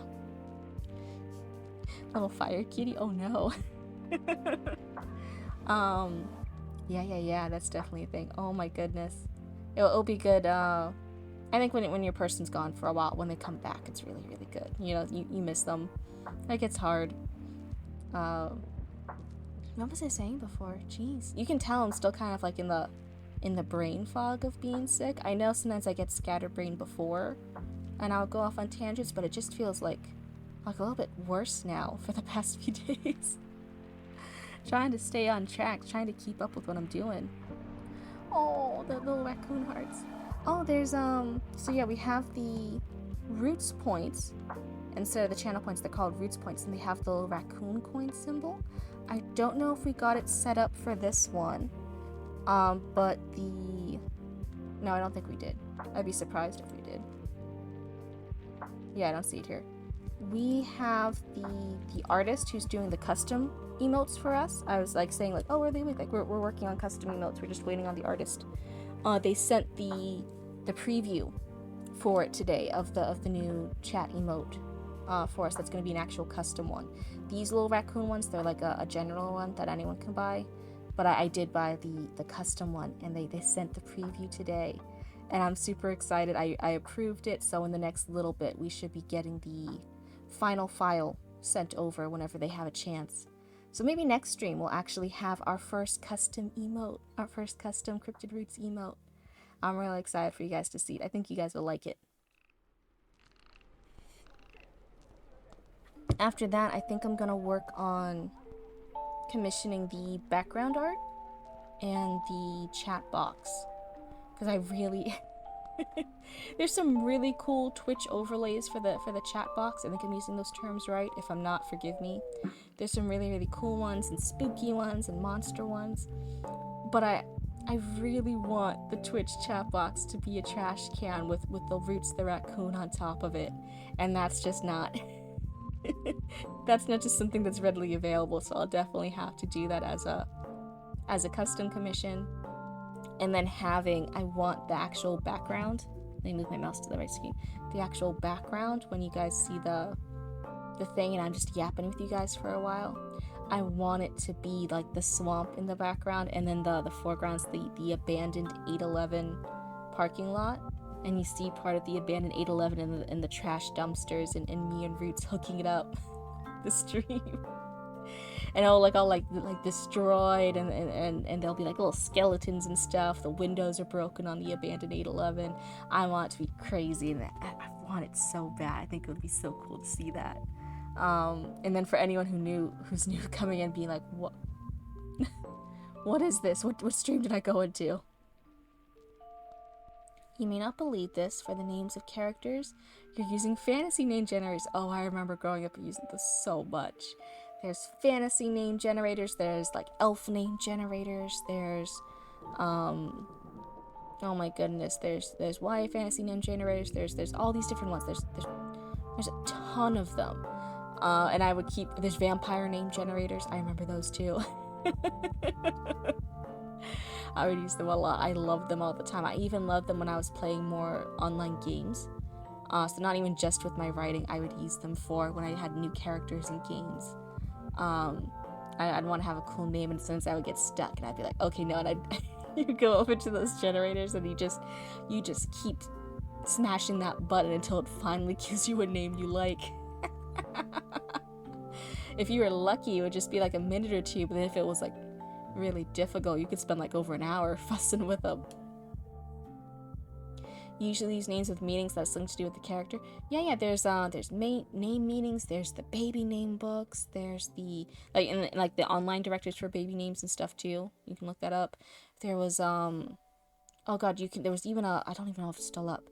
There's ones where you could put in like, oh, the name should start with K, and if you want it to be 1 syllable, 2 syllable, 3 syllable, because sometimes you're there, you're like, I want it to be a stoic 1 or 2 syllable name, but I don't know what. And so you could even look up the amount of syllables the names are. There were so many different like name generator type stuff so that you could like just circle through. Sometimes it's based off meaning, sometimes it's inspired by other characters, sometimes it's just names you've liked in general, right? Names that you associate with stuff even if other people wouldn't. The name generators, the baby book names, there are so many. I'm like just like processing in my brain all of them that I used to use.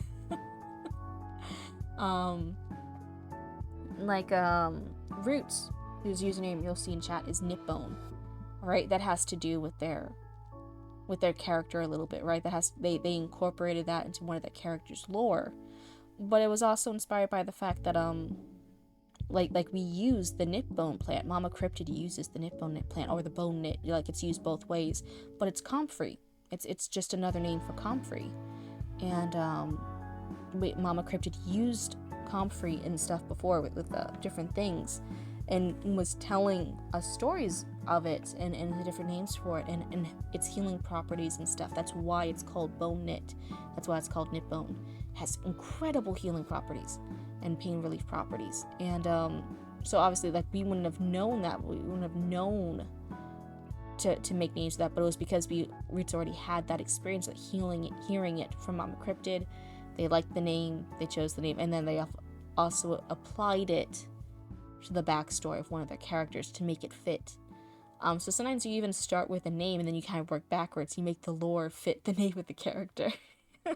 You do it backwards. But yeah, there's wild stuff out there. And if you looked up generic flower names, obviously you wouldn't. You'd hear stuff like hemlock.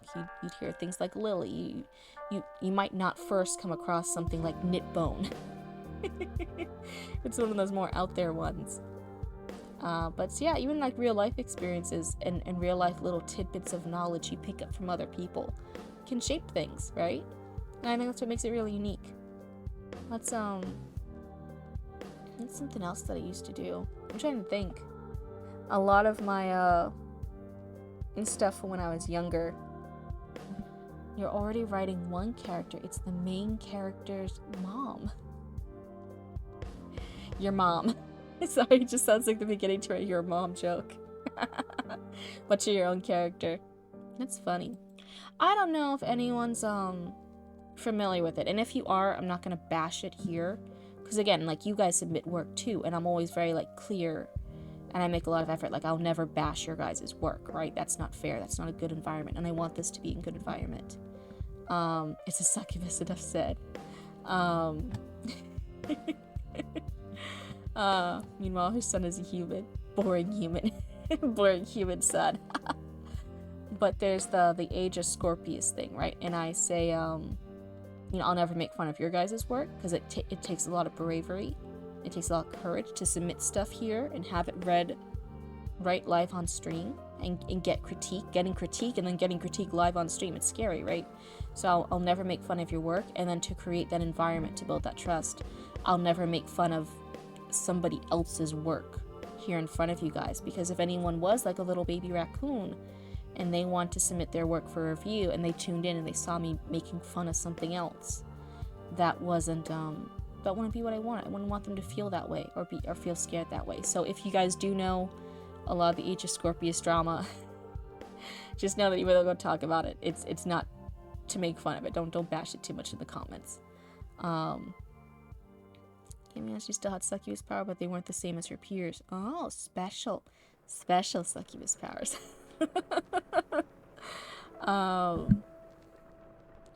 But what was I saying? But one of the things, and I was hearing the general people reviewing Age of Scorpius, if you guys are familiar with it, the entire time I was like, man, I really feel like the main character, the story should follow the main character's mom instead. Everything sounds so like it feels unnecessarily to force the plot to be about the current main character. It felt like everything that was making the main character, be the chosen one, quote unquote, right? The chosen one in the story. I'm like, yeah, but all that stuff also applied to the main character's mom, and the main character's mom had a little bit more of an intriguing backstory, and just would have maybe felt a bit more compelling. And I was like, always when I was listening to it, I'm like, man, I really think if the author would have ever considered it, I'm like, I would have really strongly suggested, I think the focus should have shifted, and it should have been the main character's mom would become who we as the audience follow the adventure of, and it should have been her going through this journey. There's actually an origin for his mom. She was exiled by other succubi for her son being human. Oh, and they nearly killed her son too. Oh my god. But hey, like, you already have a backstory and everything. That's great. That's like really compelling. That's awesome. Yeah, she does. But it wasn't the same as Pierce.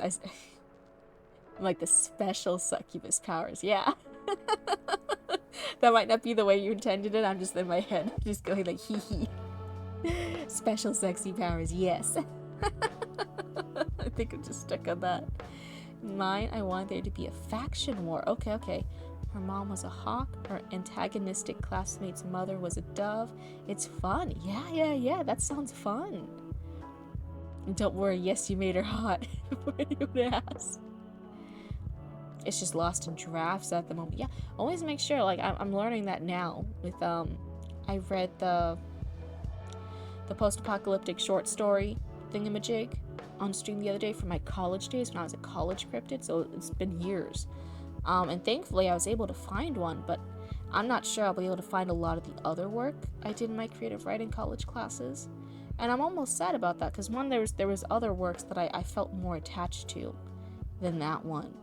And I would have loved to share that with you guys now. So it's kind of crazy. I'm like, yeah, I wish I had kept better record of a lot of my earlier drafts, a lot of my earlier writing, that they didn't get lost in the shuffle of upgrading laptops and moving things around, and who knows which Google account from my younger years it was kept on. You know, like who knows? Like, I might in the future try focusing more on finding some of them and sharing them live on here with you guys and giving critique to my own work. But yeah, that's my recommendation to you now. Like, hey, like when you get the free chance, yeah, like actually go through and try saving a lot of your old writing. Try backing it up in just another place or another email account or something. Like, I would have really liked to have a lot of those old backups. It's crazy. Let me take another sippy.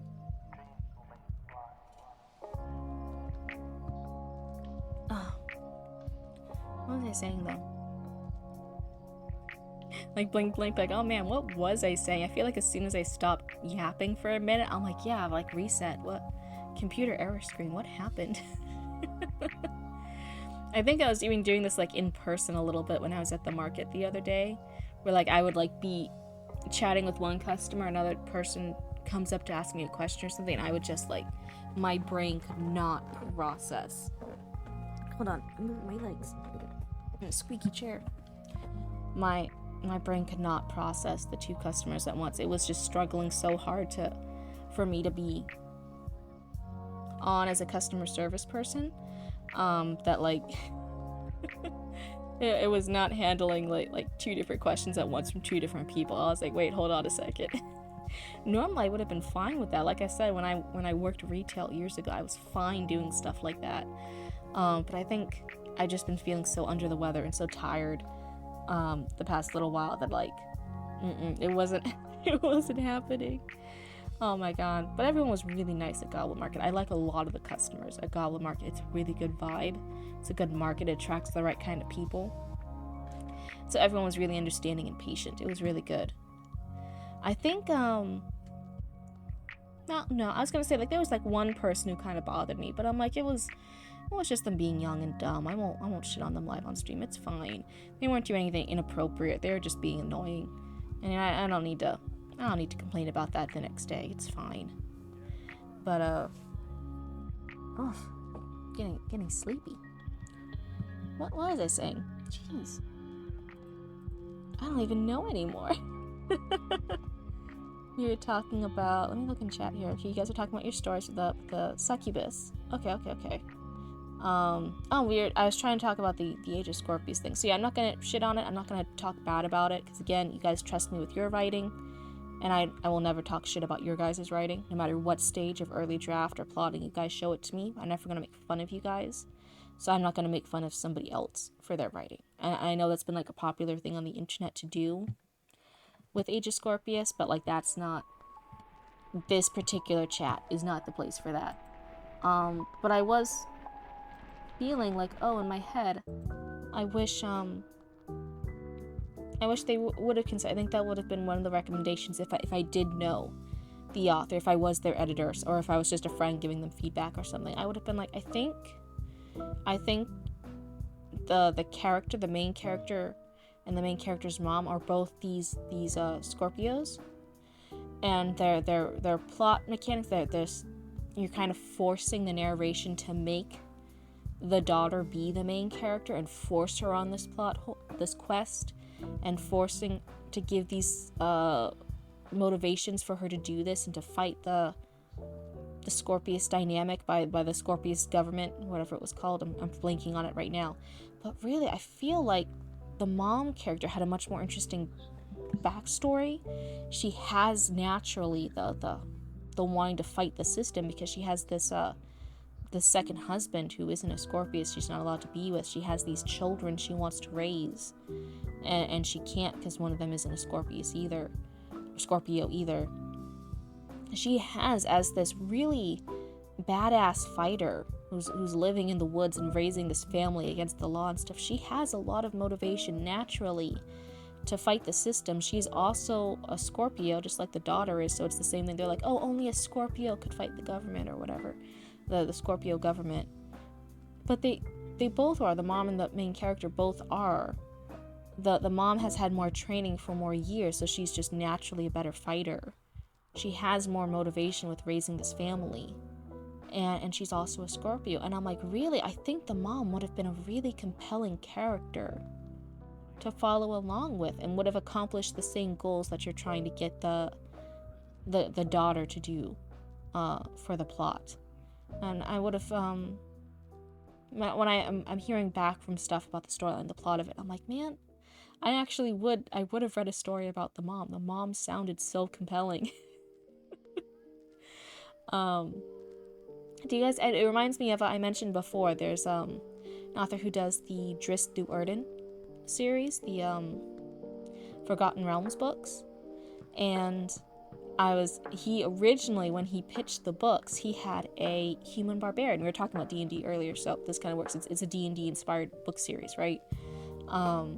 He really, really wanted to do a book series about his... That's what inspired you? Yeah. He really wanted to do the books originally off of, I think the human barbarian is Wolfgar. Is that name like pretty close? I think that it was Wolfgar. It's been years since I've read them. Many years. I'm an old hag now. My memory's not the best anymore. Forgive me. I think it was Wolfgar. He pitched it to his agent and the publishing people as like he wanted to do it about this cool barbarian Wolfgar, and by the way, there's going to be the side characters like this Dris Duerden side character, right? Who's going to be a good drow, and the dwarf and Canterbury and everyone else. And then the agent looked at I started writing mine when Twilight released. Oh, it's been a while.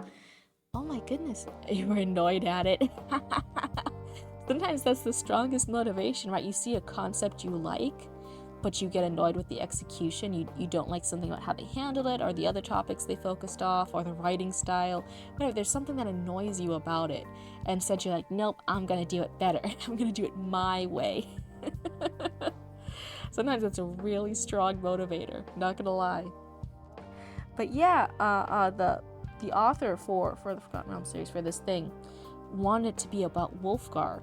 And the agent, his book agent, was like, hey, I read the thing, I read the idea you're proposing, but I'll be real honest, I'm not that interested in Wolfgar. Wolfgar's kind of mid, but this drow character called Dris Duerden sounds really interesting. Like, that's super cool. Like, none of the other drow are good. Like, what's this about? Can we hear more about that? Can the book follow his point of view? I want to learn about that. And he was like, no, that's lame. I want everything to be about my Wolfgar character. Go talk to the publishing people. They'll agree with me. You just don't understand my vision for my cool human barbarian OC named Wolfgar.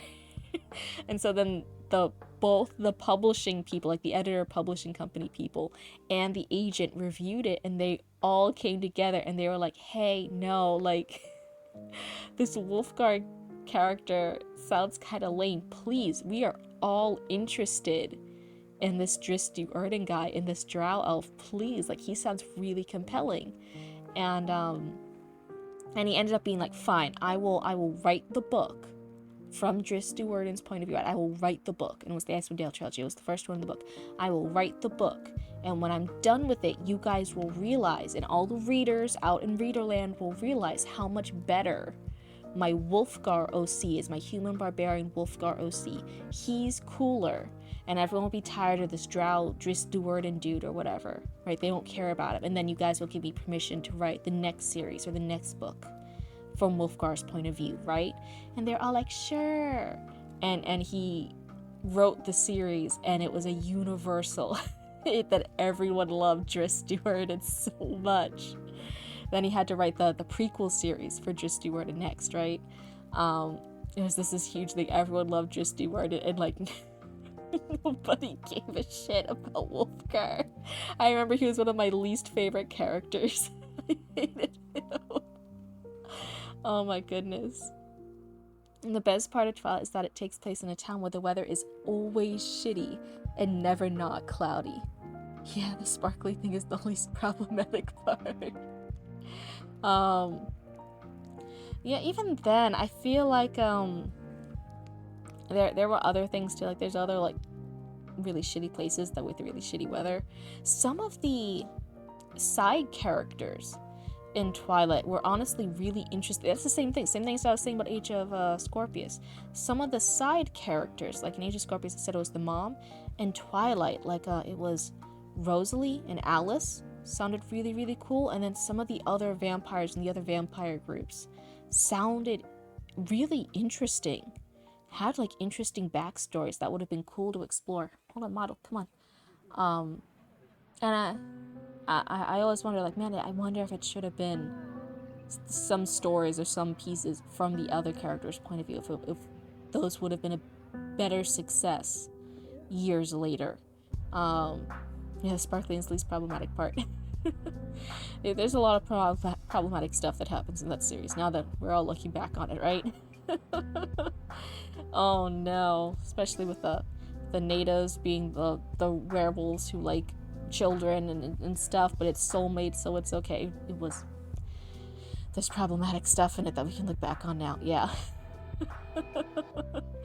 I'm laughing, but there's some things that's like, yeah, really bad.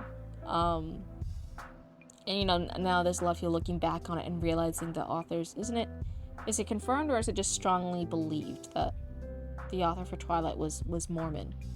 And there's a lot of possible references to it. Like when you read it back with the lens of like, oh yeah, she was Mormon, a lot of things make more sense for the point of view and how she wrote things. And you're like, oh, okay. Yeah. It's funny when you realize things about an author, then you can look back at the writing and you'll be like, oh, that makes sense. I see it. I see the common thread. Oh god, how was I blind to this before? But yeah, I do feel like sometimes when you're writing really compelling characters, and then we sometimes have the habit as writers to make every single character have a fully fleshed out backstory, be super, super cool and unique and interesting. Sometimes you run into the habit of like the side characters or like a few random spin out, like only appeared for a little bit side characters are way more interesting and engaging than your main characters, right? I think we run into that problem. And that was sometimes again, if you have a good agent or a good developmental editor, they'll point that out. They'll be like, hey, like the Dris Duerden books, hey, just to let you know, Wolfgar's kind of lame and boring and we don't care about him. I don't think anyone else will either. You should do this from Dris Duerden's point of view. This guy sounds interesting. And he put up a fuss. He was like, no, okay, I'll do it. But then you'll realize how cool Wolfgar is. And instead, universally, everyone was like, no, Dris Duerden's the coolest thing ever. This is going to shape the rest of D&D history forever. Well, she was Mormon. That makes so much sense. She wrote the Mormon equivalent of Smut for Gentiles. I'm not going to guarantee it, but I think I've heard that said. I think it's either confirmed she is or a lot of people are speculating about it. So I won't say it for their hunt. Again, I'm just a blue person on your screen. I give you the best knowledge I have. That doesn't always mean the knowledge is 100%, right? Verify stuff for yourself too. But I'm like pretty sure people have been saying stuff about her being Mormon. And then if you even look back at some other scenes, it's not just like the, hello, Shadow, it's good to see you. Now we're talking about Twilight real quick. Sorry, you came in at an interesting point. But if you look back with the lens of, oh, the author is or might be Mormon, you look back at some other scenes like when Bella is suffering in childbirth or carrying the baby in the later books, and she's like suffering giving birth and getting turned into a vampire, right? And it places a lot of emphasis on how quietly she suffers for the sake of Edward, right? She's suffering really, really quietly. That way Edward doesn't feel bad about turning her into a vampire and making her experience pain and making quote unquote, she decided to carry the baby herself, but getting her pregnant. That way he doesn't feel bad about these stuff.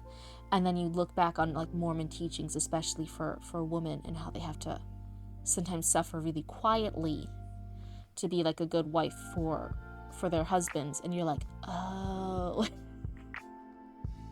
this is probably shaped.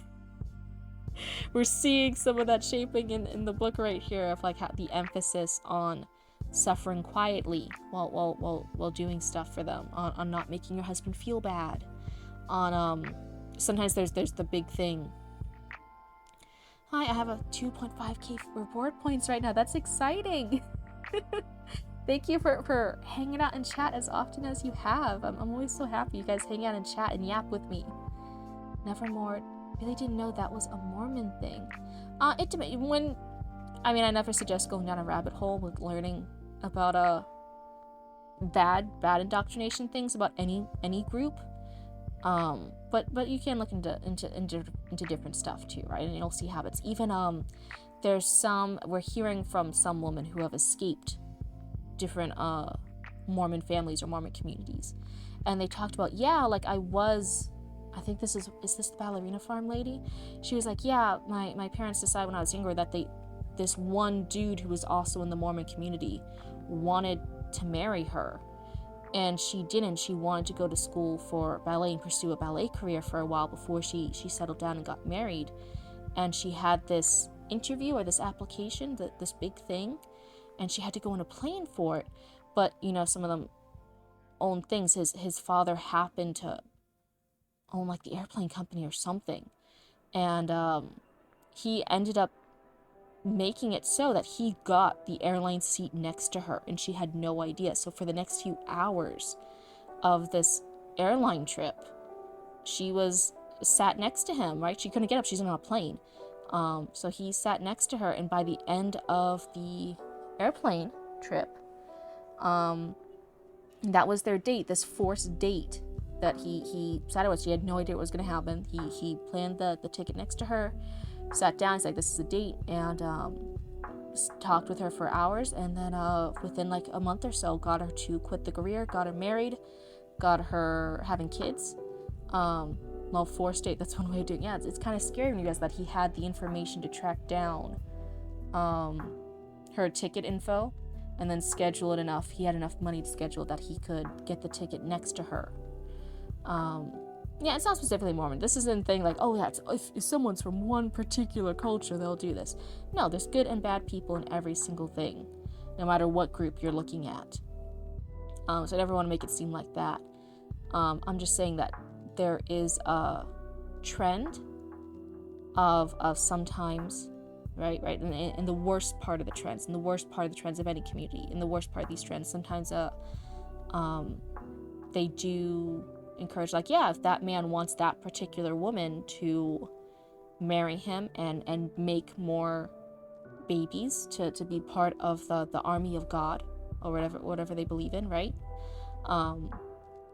That he should pursue her at all cost and look into her and pursue her and do all that stuff. And now you'll take stuff like that of like, the men being encouraged sometimes to stalk and look up info and pressure them. And now you look at Edward doing the stalking thing in the beginning of he's watching Bella sleep. He stalks her for a while, right? And it's romanticized in the book, right? And Bella doesn't seem to mind it later on when she finds out. And the same thing, a lot of the women in the Mormon communities are painted as a positive light, right? That they are chosen. But when you look at it back with that lens, you're like, oh, that's probably an influence. If Stephanie Meyer is part of the Mormon cult community, that's the influence at play of a lot of the men that are encouraged to do stuff like that, to do the what many other people would call stalking. They do that, and now you're looking back on it with that lens, like, oh, that's why Edward does it. That's why it's painted in this romantic portrayal, because that could be how her upbringing portrays it as romantic. And a friend who lied to a girl, he wasn't Mormon, but he lied that he wasn't in the military. It's funny because in Twilight, I'm sure Edward didn't even need to do all those stocky behavior. He was like tall and good looking anyways. Yeah. But again, sometimes when you realize certain background info about an author, and then you look through the work, and then you're like, that's why things are like that. That's why it's portrayed this way. Oh my goodness! Like some of the dots connect. And yeah, like I said, I'm pretty sure she's Mormon. It's come out she's Mormon, but again, it could just be a fan theory, and I didn't realize it. I haven't looked into it fully. But if you do connect the dots with that, you're like, oh, so many like little details. Not like whole plot things, but little details in her writing now make sense from her point of view of like why she wrote it and portrayed it that way.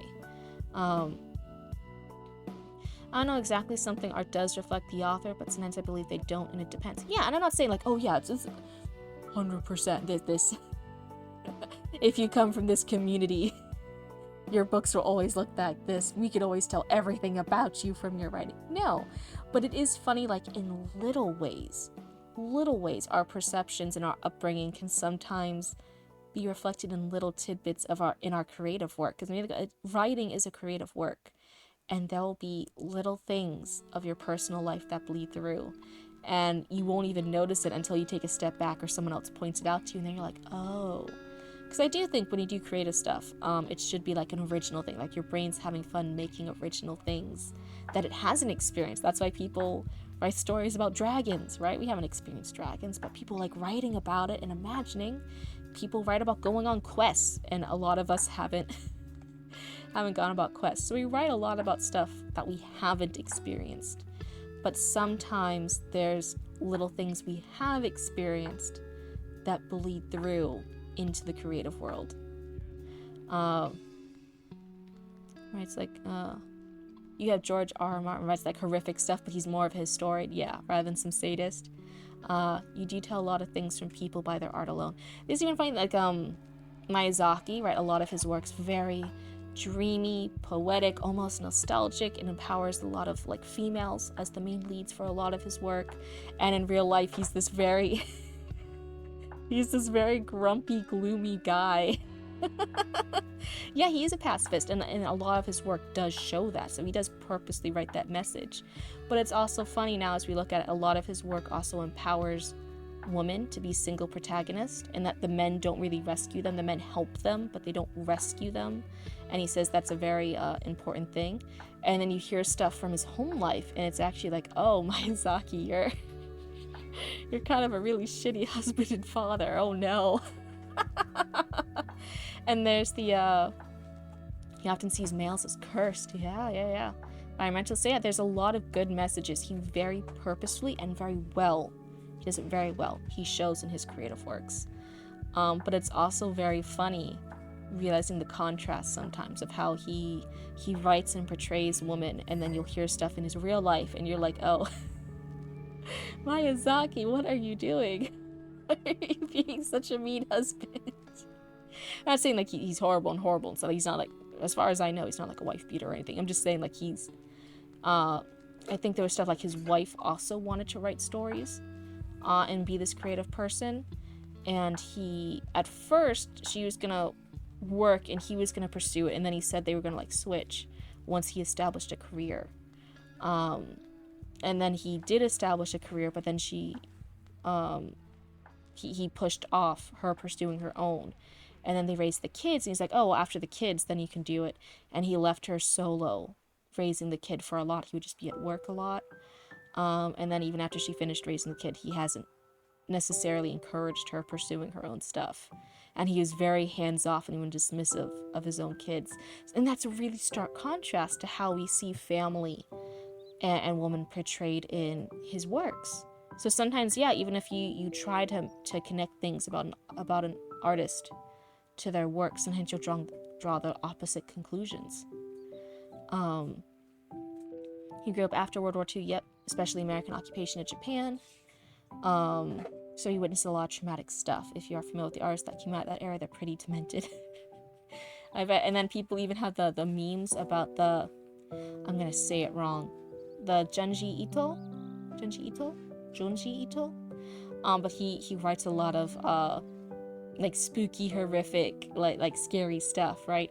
And then in real life, he's really, really sweet and silly. Everyone like draws him as like little like cute cat stuff. And he's like this really sweet little guy. But he draws like a lot of like effed up horror stuff. So it's definitely different. Sometimes, yeah, you can draw the absolute wrong conclusions. You shouldn't necessarily apply the creative stuff to the maker, the artist of it. But other times it's just interesting when you do learn tidbits of the author. Then you look back and you're like, oh, you did have that. This did influence you a little bit. Akira Kurosawa, Fukisaki, all these filmmakers came out of that era, and their works are a strong reflection of the feelings. Yep. And I think it's definitely going to be interesting in the next few years of American creatives with the way the US government has been the past few years. In the next few years, seeing what works people growing up under this current way of the world, how they're going to write creative works that reflect it, how are their feelings of this time. That's going to be very interesting to see how people process this, and a lot of people process their own traumas. I don't know, it'll be interesting seeing, because we can look back on stuff and realize like, oh yeah, this event shaped this artwork movement in this way. But I think it'll be interesting. It's hard to predict it in the future. So She has dry fruit and water. She just moved her plate. okay, yeah, that's fine. Are you heading to bed? All right, good night, loves you. You should check out Battle Royale. I doubt there'd be much difference. Difference on what? Most of you have already forgotten about the Iraq War. And, but I think with social media now, a lot of, like mid-20s and under, a lot of people are becoming more aware of stuff that is purposely not being reported on in the news. There's a lot of distrust now, and a lot of smaller local movements releasing the news that is then rising up. And yeah, there are the issues with the rising AI, stealing jobs, people going to college and doing internships just to not be offered a job because it's been taken over by AI. There's going to be new unique things that happen with growing up in this environment rather than us as adults witnessing it. I think there's going to be interesting things happening with younger generations growing up, and this is their normal, and it's a very bleak normal, it's a very hard normal. It'll be interesting to see how they create art and movies and stories reflecting this time period. I'm not saying it'll be like, oh, it'll probably be very depressing if I had to guess, but I don't know how the art landscape is going to be. Even films are on the back burner. The industry is actually dying. Yeah, it's spooky. And then everything, I think a lot of things come in cycles, so there will be a lot of industries are dying and a lot of industries are booming. And like with anything that happens in cycles, there's probably going to be the switch, right? There's going to come a time where then the industry is back and the most successful it's ever been. It's the biggest it's ever been. They can't hire enough people to do it. And then there's going to be industries that were impossible to ever destroy suddenly crashing, and then you'll be like, oh, okay. I think everything comes in cycles, and you can't necessarily predict when those cycles start their shift. You don't know if you went to the Deadpool movie, but apparently they spent more money on that than they reported. Oh no. I don't want to sound like a pessimist, but I worked in the industry and I see the decline in the last 10 years. Also, if you worked in this, were you... I'm getting time, my brain's still foggy. Were you here earlier when we were talking about the new thing with Apple TV? And they just pulled a show that was supposed to release in 3 days because of plagiarism issues? It's really, really crazy. If you worked in the industry, I'd love your point of view on it, but it's... I was reading about it this morning and it tickled my fancy. It's gonna be like, oh god. Especially with constant writer strikes too. Yeah, I think the next big thing that we're really waiting on is probably for the quality of films. I think the next big thing is probably... I'm not saying it's going to happen anytime soon. I'm just saying I think what people are wanting is for CGI artists to eventually go on strike too, because we're noticing lower and lower quality in special effects and the overuse of special effects for CGI makers when they don't need to be. And it's because they're not unionized, and a lot of it's outsourced and really tight deadlines where they're expecting great work with too tight deadlines, and that's not fair for any worker. And so I think eventually something's gonna have to give, and a lot of CGI workers are gonna have to go and form their own union and unionize and do the strikes with that. That's the only way the industry is gonna stop pushing super tight deadlines and outsourcing for super little pay and overusing a lot of CGI special effects stuff. That's gonna be one of the things that will come eventually. Especially with constant writer strikes too, they're having a problem with distributing wealth at the moment, especially with the advent of streaming. Yep. Like, movie tickets are like $16 these days. It's just wild. Yeah, and sometimes there's even like they'll do scammy things like people who had contracts for like, oh, if you like have this movie, like I get this much in ticket sales, I get this much in revenue, etc., etc.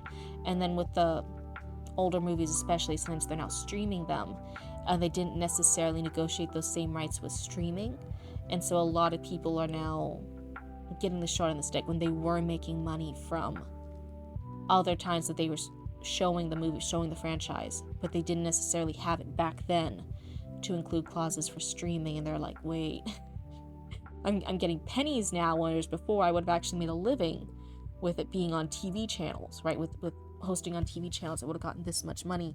With streaming, I'm getting pennies of my share, and it's a lot of issues for certain contract workers to get the revenue they normally expect with working on bigger projects that go direct to streaming.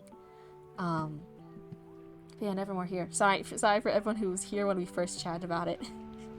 But now I really want to hear Nevermore's opinion on. Hold on.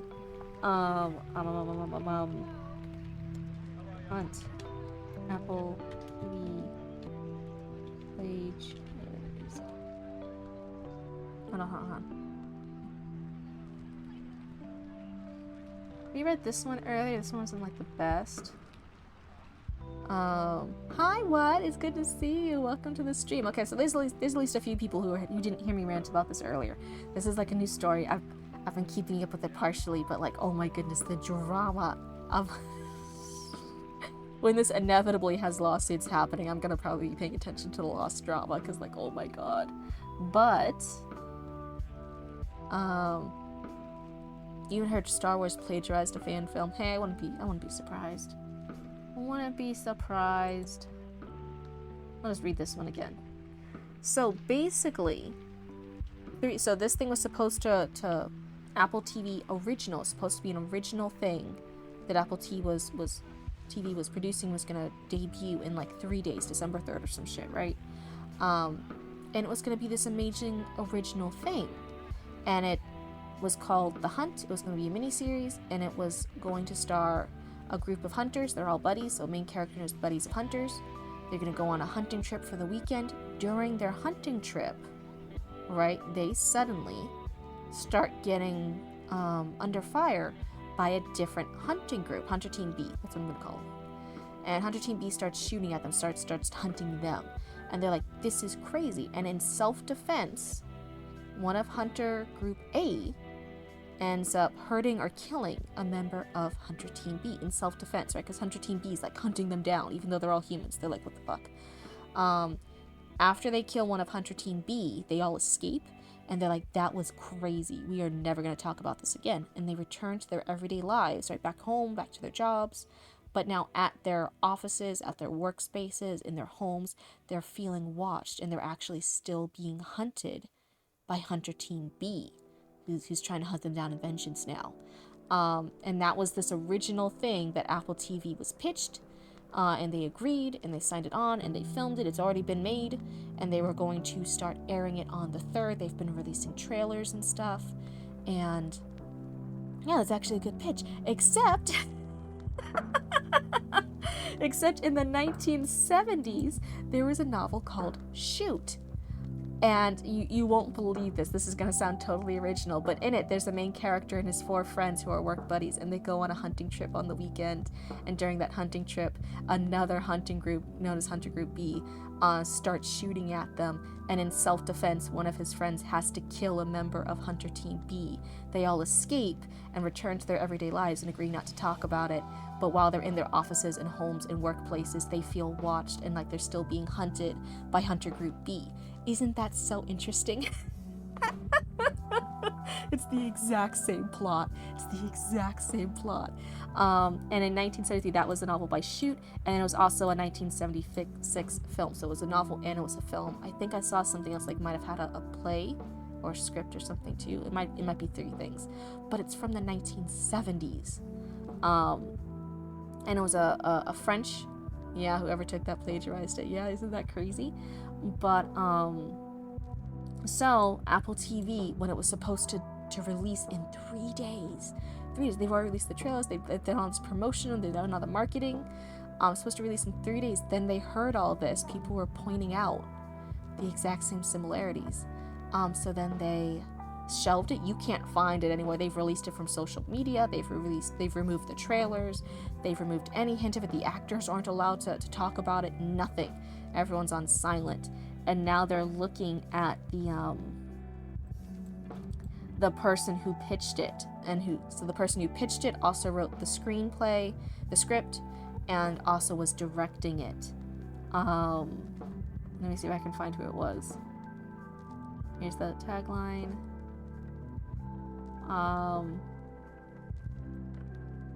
Yeah, this isn't it. But yeah, so it was this person who pitched it, wrote the script, and directed it, and he pitched it as this original thing to Apple TV, and Apple TV's like, okay. And they made it, and it's all done, it's all ready to be made, and it's going to be released in 3 days. And now they've completely wiped it all off. They shelved it because of these allegations, and they're like, everyone's talking about it. They're like, that dude is gonna be sued for millions. Oh my god, he's gonna be so bad. Because he didn't even change it a little bit. Bungie did the same thing with the guy's art, and some of the posters in-game still had the guy's logo on them. Oh no. Jeez. What's crazy is that nobody caught the Star Wars one until now. Oh, that is surprising. That is crazy. Pretty much take it. That's funny. Yeah, there's gonna be a lot of things, especially, so normally people will be like, oh, well, then you have to go to the person who has the rights, you have to go to the IP holder, and now you had to get permission, which if you do it beforehand, you know, you'll pay a small fee, because they're like, yeah, that was just something around the 1970s, like, give me $50 and you can make something off of it, right? Not that little money, but like, you get the idea. Now that it's already made, hello, you hit the 50K. Oh, that's so exciting. Yay, Ink and Play, that's great. You should be so proud. You should feel so proud and accomplished. I'm so happy for you. That's so much hard work. You did it. Oh my goodness. But for the novel film rights, they'll be okay. Well, the problem is, from what I've been hearing, and again, there's so many different news articles, so I could be giving slightly out of touch information, but from my current understanding as a blue person on your screen, the original author who made the work is deceased, so they can't get the rights from him. The novel that was released just a few years later, the original movie, so it was the novel, the author's dead. He gave the rights for the first movie in the 1976 film. I guess the 1976 film, the production company, whoever made the film, it no longer exists. Like, that company is gone. It hasn't existed for a while. Like, it is just gone.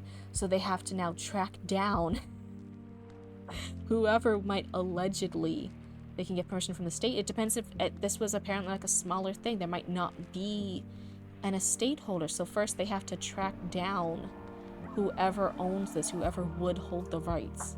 And it just depends, because if there is a book and there is a movie and there is a screenplay or something, I think they can have more, yeah. But so they have to track them down. There might be multiple people, it might just be one people, who knows. Had to track them down. And now that it's already made, right, what would have been before, like, oh yeah, you want to make something? Yeah, give me $50, whatever. It's something from the 1970s, who gives a shit? I'll make $50 off it, that's great. Now that it's already made, they'll have Apple TV, like, over the barrel. They'd be like, oh yeah, you already spent however much money to make a full miniseries, and the marketing says, yeah, you must really want to release this and make money off it, huh? Give me $1 million. Yeah, it's not gonna be those exact numbers. I'm obviously like showing the disparity here as like a joke, but the point is, now that it's been made, if they ever do find whoever owns the rights to this, they can ask for whatever they want. They can ask for whatever they want, because like you can't do it until you get the rights. Yeah, whoever is suing holds the rights. Well, right now there's no lawsuit from the estate. People just pointed out, like, hey, this looks awfully familiar. Is this an adaptation? It doesn't say inspired by or anything. Like, well, what's going on here? So there is no lawsuit from the estate currently. The only murmurs of a lawsuit is Apple TV possibly suing the writer-director of their current film, because he pitched it as an original. He told them, hey, here's my original script, here's my original idea, I would like to direct it, please give me money so I can produce this, it's my original idea. And he signed all the contracts and stuff with Apple TV saying it was original, and they believed him, and they didn't find out about it until now, that there's so many quote-unquote similarities. I think Tom Clancy's family holds the rights to his stuff. Yeah. Stuff like that happens. Even, God, there's like the Addams estate stuff too, for a lot of Addams family stuff. There's the, like, Dr. Seuss's family holds the right to a lot of Dr. Seuss stuff. Hollywood risers are sleazes usually. Hollywood, industry type people, a lot of people in the industry, if they're higher enough in the industry, not like a little intern or something, but you know, a lot of the higher ups, people who make it, quote unquote, in Hollywood, you'll see shit. Of all the types of writers, you find writers in Hollywood, especially script writers, are the weakest writers. Yeah, because a lot of them, they have to, and this isn't to like justify it, but they are trying to do quantity over quality, because Hollywood can produce shitty things, right? And it's fine, they don't care. So if they, rather than making one super awesome mega perfect script that may never be picked up and therefore they never make any money off of it, they could make 100 mediocre scripts and one of them might get picked up and they'll make money off of it. They can make 1,000 really shitty scripts, and then, man, 10 of those might get picked up, and they'll make money for those. For example, you have 3 people writing one script. Oh yeah, and then there's all those, like, consistency errors, too. When there's too many cooks in the kitchen, and then you just get all these crazy things. Especially CW writers. I don't want to... I don't... Oh my god. No, I'm trying really hard not to shit-talk people on stream. I'm trying really hard. I try not to shit-talk too many people's creative works on stream, because I want this to be a positive place for all creatives. I think if there was writers I would make fun of, it would probably be some of the CW writers. Oh no! Some of those fuckers, like, even if a general plot, a general idea has been okay, and sometimes you can feel it episode by episode. You're like, oh, I know there's multiple writers working on this project, and you'll feel it, even if you don't know it by name. You're like, oh, the writer I don't like on this team had more control of this episode, or the writer I didn't like wrote these lines. I can feel it's the same type of lines. You'll feel sometimes when you pick up on it when one particular writer you don't like on the team had control, and then there's other stuff that you do like, and you're like, that was a different writer. These are two different tones, and you'll be able. These are even contradicting tones, right? Contradicting feels. And sometimes you'll pick up when when one of the writers you don't like did something. You're like, God damn it! Curse you! They ruin good shit. I feel like they switch writers after a show's third season. So I don't know about writers specifically, but I do know with actors and stuff too. After there's a certain point, if you keep them on for season after season, and again, I don't know this for sure with writers, you have to pay them more. So sometimes you are encouraged for stuff that's a longer running project to switch out people. Because you can start the new person off, hey, with the base salary again, versus if you keep the person on season after season after season, you have to keep giving them more and more raises, a higher salary. Shows are very much a writer's medium in Hollywood. Yeah. Writers have more creative control. That's why Game of Thrones sucks so much. Oh no. No. You know? Yeah, probably. Thank God I never got into Game of Thrones. It had some stuff in it I didn't like, and just for my own mental health, I made the conscious choice. I'm like, oh yeah, I don't watch stuff like that, because it's just not a good mental thing for me to watch that kind of content. So thank goodness I never got into Game of Thrones. I never had to experience the disappointment. You can throw The Witcher in there. Yeah, there's the huge thing with a lot of that. Last season started dragging. Oh man, don't get me started. Wait, get started. Give us the deets. Give us the details, Nevermore. Come on. House of the Dragon sucked too. The Witcher series is so smart as novels. They butchered this series. Yeah. And it sucks too, because I feel like there was a lot of potential. There were certain parts of it that you're like, this had so much potential. And the writers, from what I've heard, just didn't like Witcher. They didn't like the franchise they were making the show off of. They didn't care, and some of them actively disliked it. And so they destroyed everything The Witcher was. They were trying to take it as an opportunity to do their own thing, to make their own thing. And it's like, but you're not hired here to do your own thing. You're hired here to do The Witcher. We're expecting you to make The Witcher. And they're like, I don't like The Witcher. I'm going to do my own thing instead. This is cooler. And sadly, when you have that, they're not going to make a good Witcher show.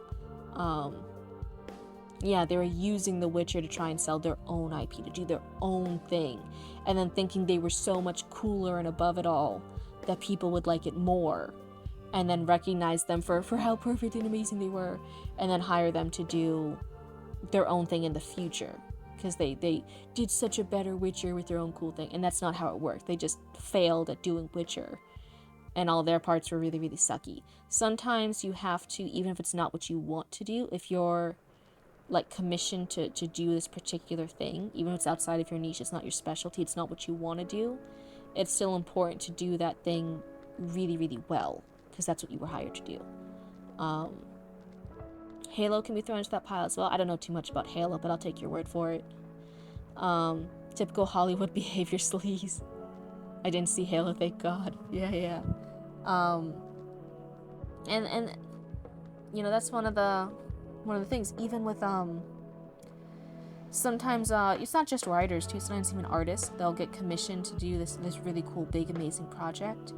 And they're like, okay, here's what the project entails, right? Here's what you have to do. Here's the style that we want you to consistently do, that you've proven you can do. We just want you to do these particular art pieces for this project. And then sometimes they'll be like, no, but it would be better. It would be better if I did these artwork pieces instead. And I know that you think here says that they had to be saving each other's lives here, and you want the fight scene drawn. But man, wouldn't it be cooler if instead I drew them over here kissing? So I want the kissing scene instead. And it's like, wait, we weren't hiring you for creative control, for creative director, for creative feedback. We were hiring you just to please take these things and please, in the style you've shown, go ahead and do the work. Do these particular works. That's what we're commissioning you to do. And that's just sometimes the in any creative field, sometimes you'll find particular workers in that creative field who are just like, no, my artistic vision, like you don't understand, my artistic vision's better. And realistically, sometimes it is. Sometimes you will have stupid instructions from a higher up, but a lot of times you also have to step back and be like, is your creative vision actually right for this project? Is it actually better? And a lot of times it's not. It's a hard lesson to learn, but it's still a lesson to learn sometimes. Granted, they did state beforehand it was going to be loosely based on the games. That's why I'm already disappointed of Hollywood adaptations. I heard they're going after anime works next. Isn't there... I don't know One Piece, but there is like a live-action adaptation of One Piece, right? I haven't looked into it yet. How are people feeling about that one? I think people were saying there were some good things about it. The Attack on Titan movies are told WTF. Heard they're making a Gundam movie. Oh man. Jeez. Thankfully I'm not in too many of these fandoms. I'm safe. I'm safe. But yeah, I think the big thing with adaptations, with changing the medium adaptation, not even just doing a sequel, right? Just changing something to a live action, changing something animated to live action, changing a book to a movie. I think the big thing is, are you just making a new adaptation for money? In which case, sometimes it's not going to be good, right? Because you're just making content just to make content and earn money from it. Or is there a particular reason for it? Is there a particular reason why you were changing the medium? Changing the way that the previous artwork was shown and portrayed into this other thing to show something creative and new. That has to keep the IP. That's, yeah, Spider-Man, Disney stuff with the live actions. But that's even the thing too. I feel like, even though I know it's to renew the IP, there were cases where it's like, yeah, we know that's the logistics behind it, but you still could have done it better. I will argue one of the only live-action Disney adaptations I've liked was the first Maleficent. Because, yeah, they were renewing a franchise. They were renewing, like, the Princess of War. They were renewing the interest for it. They were doing all the different stuff. But that had a new vision. They did something new with it. And I would argue they did it really well. I really liked the first Maleficent. The second Maleficent, had some good parts, had some weird parts, whatever. And that was just continuing that. That was just continuing the money grab, because the first Maleficent did well. They did a second Maleficent to keep earning money. Whatever. And I feel like really disappointed. Like, okay, you do have the logistical challenge. You want to renew the IP. You want to keep taking some of these older films and make a live action version of it. And bring it to the new younger audience. Because the new younger kids, right, new generation Alpha and Beta, haven't grown up with those Disney classics. So they're not buying the merch from those stuff. So if you want them to still be invested in the merch, you also have to renew the franchises, right? It makes sense on a lot of practical aspects. But now with that practical goal in mind, you can now creatively respin things. You can do something new with it. And I would argue Maleficent did it. Beauty and the Beast considered it. They had like one or two like interesting details they gave. Sorry, I'm trying to think of something positive to say about Beauty and the Beast over all the autotune and the horrible yellow dress. Disney just needs to stop making film for like 10 years. Yes. Please just take a break. Please. They won't, but yeah. But they considered it. The one part I did like about the Beauty and the Beast live adaptation was the little backstory of Belle's mother dying from the plague, and then we also saw more, there's just a hint, it was only a little bit, of the Beast's backstory as a child, that he was fully and actually a child when he transformed. He was this bratty kid, and now he's lived through his adolescence and early adulthood as the Beast. I did like those little tidbits. Again, that's not a lot, that's just a few minutes total of changes that they did. And then everything else was like the same but worse, right? Compared to the animated original that they did. It's not original, I mean, Beauty and the Beast, but you know what I mean. Like the original animated classic that they did. And so I feel like, man, it would have been so much more compelling if they did fully let like a younger Belle and her father be escaping from a plague city. That's why they're the outsiders in this new town. Maybe even that's why the townspeople don't like Belle. It's not even just the fact that she's weird. It's like, no, there's this new girl here. She and her father are from the city. They don't understand small town living. That's why they're weird. And we're worried because they came from a plague era and we want to stay away from them. We don't want them integrating into our town because they were in an area where there was the plague. We just don't want them here. And that would have been really compelling and interesting to see that dynamic of everyone treating her like she was like almost diseased and she's this outsider, she's this menace. And then Gaston, who might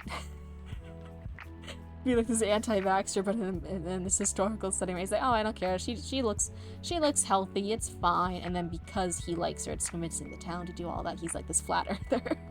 He doesn't believe in it. And that could have been such an interesting spin on it. And then having the more empathy for the Beast, who would have been transformed when he was just a bratty kid, right? He was just being this obnoxious kid. He probably would have been raised that way. So he probably had, if he was a prince, he probably had like his parents, the king and queen, maybe just abandoned him, right? And they were like, oh, our kid just transformed to a beast. Man, that sucks. And they just abandoned him in the castle. We really don't go too much into the Beast backstory of living like that and the logistics of it.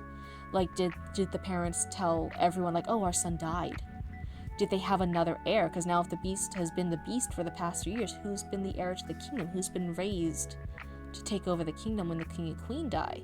Does he have an older or younger brother that's now just been in the spotlight as the new golden child? And they were like, oh yeah, our other kid died from the plague, like whatever. And secretly he's just been a beast locked in that area, in that castle. And they told, like, you know, don't come out.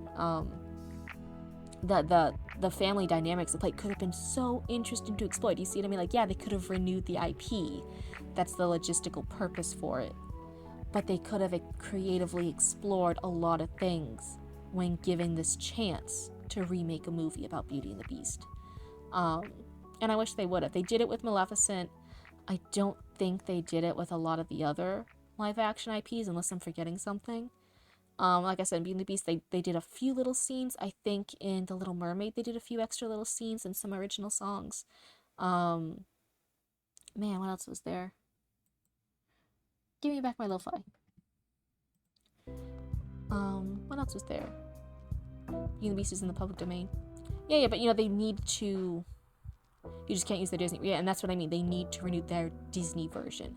They need to renew... And again, the younger generations Alpha and Beta, they didn't grow up with the animated classic Beauty and the Beast from Disney. So as those kids grow up, they're not asking to buy Belle dolls. They're not asking to buy plushies. They're not asking to go and buy merch of Belle's dress in the Disney dress-up salon. You know what I mean? They're not going to buy the bags and stuff as they get older that has Belle's face on it. They're not buying the merch anymore at Disney for a lot of their classic Disney princesses. So even if the IP itself isn't the issue, their version that they're trying to sell to the new generation is an issue. They need to reignite the franchise for that, for the sales. I say this as a Florida resident cryptid, like... I know too much shit about Disney. It's kind of the boss around here.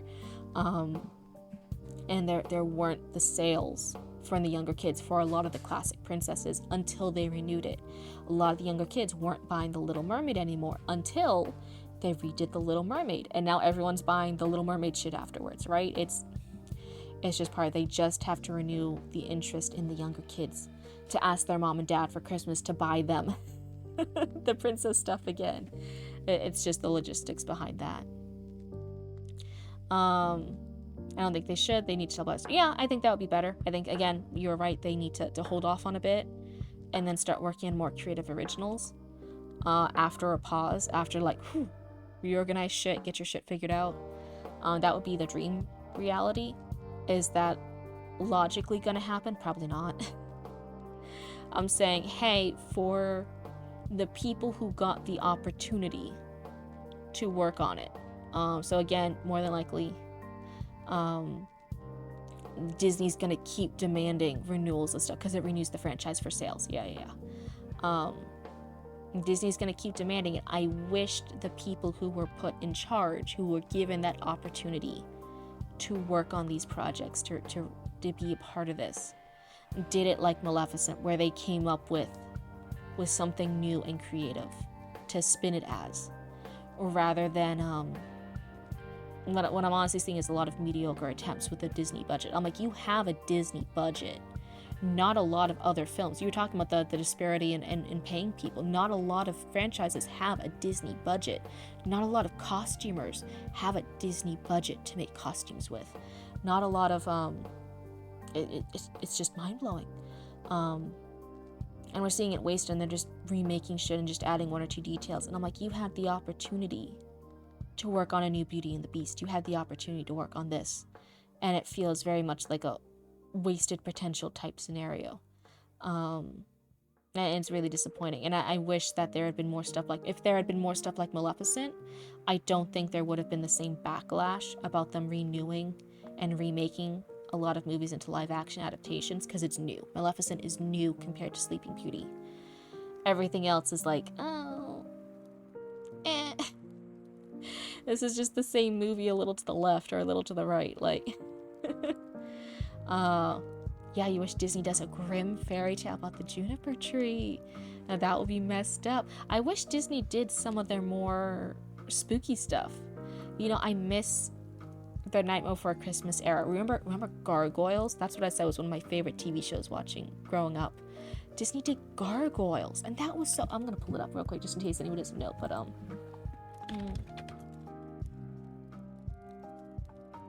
this show, this spooky, super cool show. I loved this growing up. Yeah, I missed that show. I loved the show growing up. I loved it so much. But Night Before Christmas, Gargoyles. I'm even thinking of oh my god, what was I thinking before? Haunted Mansion. Disney's had a few moments of making like vaguely spooky stuff, not like downright horror, but spooky and spooky adjacent. You know what I mean? Like, and it's been over years. Like again, Haunted Mansion for the Disney parks was before they did stuff like Gargoyles and before they did stuff like other horror things. And I wished just occasionally they tapped back into that, because there is the market. There are so many spooky people who love Disney that would love more of that stuff. And I think if they made more originals like this, I think people would kind of like it, not gonna lie. If Disney tapped into a little bit of a spooky side, I think a lot of people would like it, and did originals with it. I think that could be a really fun direction for the company to go in, even if it was just with a few projects. Like just let them try 2 or 3 projects like that. It'll be funny too. They went back to 2D. I'm begging for them to go back to 2D animation. On my hands and knees. So I don't know if you're here for this, but for our writing, when I was writing stuff, I was just doing funny little scripts and stuff over here. Sorry for the white background flashbang. Oopsie. I was writing so many different scripts and stuff, and if people were interested enough with it, I kept telling chat that you know, after you do this little animated project as an indie person, not like pitching a project to a company, but if you're just like a little indie person, what it would be like to then reach out to storyboard artists, because that would be the next step. Is concept art with your script, you go to concept art, you go to storyboarding, you do everything else. And so I told chat, I'm like, oh, you guys have been following along with me writing my shitty first drafts. Would you guys ever be interested in seeing the next step, seeing me talk to a storyboard artist and concept artist? And there was a little bit of interest in that, and I actually have reached out to a storyboard artist. They were going back and forth with me on the budget for a short animatic, and they actually offered to see the script and review it and help break down and budget it for me. So in the future, yeah, I'm actually looking at, in the next little while, working on getting a short, probably just a few seconds. The 2 minutes was pretty high budget, and I understand why. Like, that's obviously a lot now looking back on it. But like a few shorter clips from the story I've been working on all of November. And I want to show you guys the behind the scenes of getting concept art and then getting storyboards done. I think that would be interesting. And yeah, that's my support because I miss 2D art. I love 2D art. So I really wanted like, oh yeah, hey, I had the script. Let's go ahead and let's see if we can ever get that animated. That would be fun. Keith David was in it. Keith David doesn't get enough credit for being a VA over his acting career. Really? Oh, that was the voice of Goliath. Yeah, that was... yeah, that was a good voice, wasn't it? Ooh. What else does Keith David? Hold on. Yeah, I was gonna say, isn't he like in Oh, that's right. He was in Princess and the Frog. Jeez. Yeah, he's been doing the Has Been Hotel stuff. That's what I was thinking of him currently. His bass voice and screen presence in over 400 roles? 400 roles? That's crazy. Oh my god. 400 roles across film, television, stage, and video games. Oh my goodness. That's crazy. That's a huge career. Oh my god, I didn't realize. I had no idea it was that such a big career. That's insane. Oh, Coraline too. I didn't mean to click on that, but whatever. Oh, one of the Spider-Mans? Hercules? Oh, which person was he in Hercules? Princess Mononoke? What? Well, I think I only ever listened to I think I just watched it with subtitles. No, maybe I did watch it in dub. What was he in Princess Mononoke? What is this? What is this? Keith David. Princess Mononoke.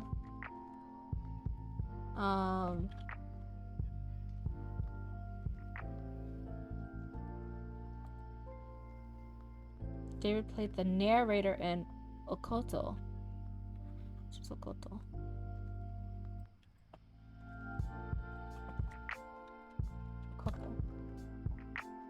Oh, that's right. Okay, I'm caught up. That does make sense.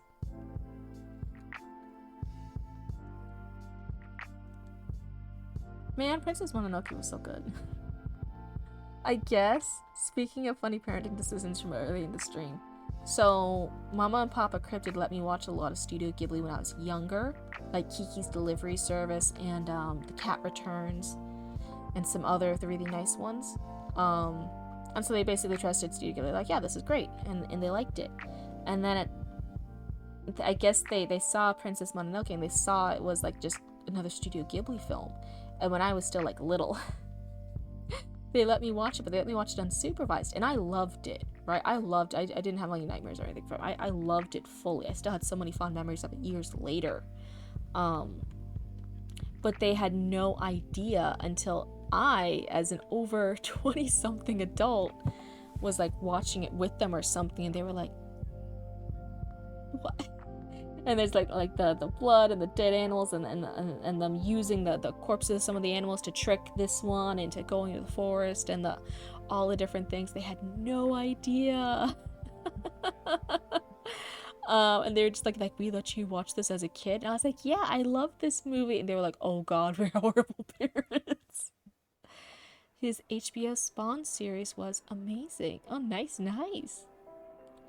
But yeah, Mom and Papa Cryptid felt really bad, but I was fine with it. You know, I was pretty okay with it. This was fine to me. Man,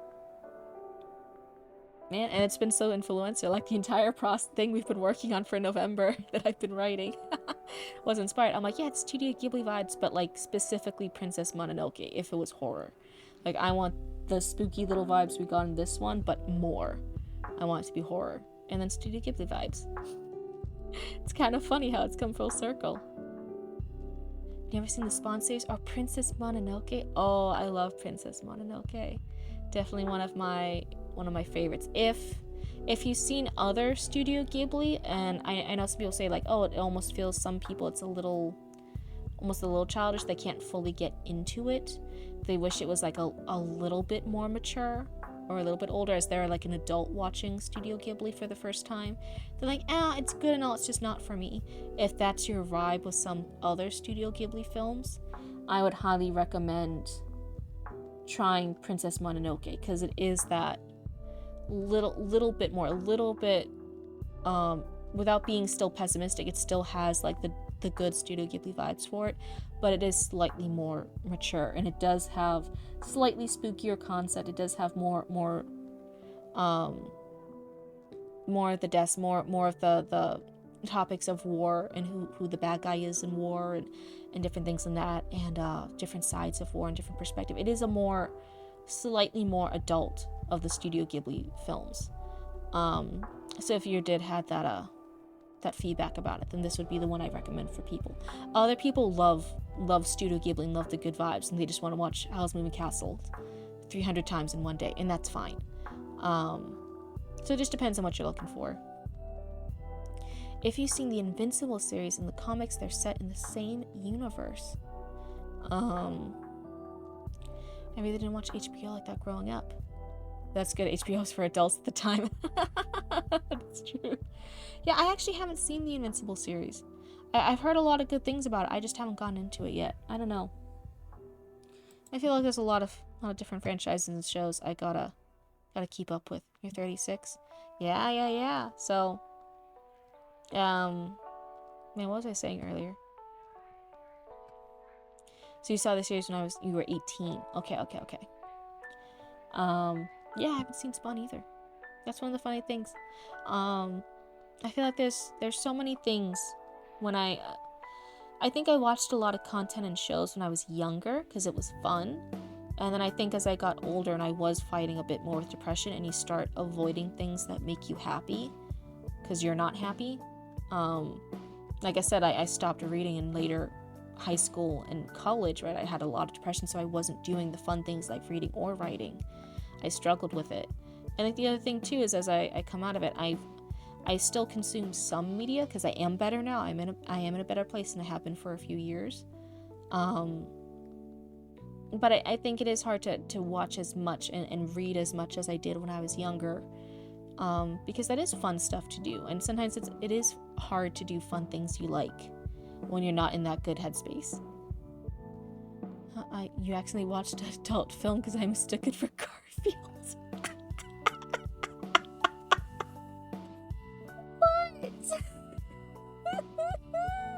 You mistook it for Garfield? It's fun as superhero. I stick to Miyazaki. He's very light. It was after 2 a.m., so HBO had switched to that kind of stuff. Yeah, totally. But you mistook it for Garfield? The orange cat Garfield? What were you watching? Oh no. What were you doing? That's funny. That's funny. Shit like that we do when we're younger.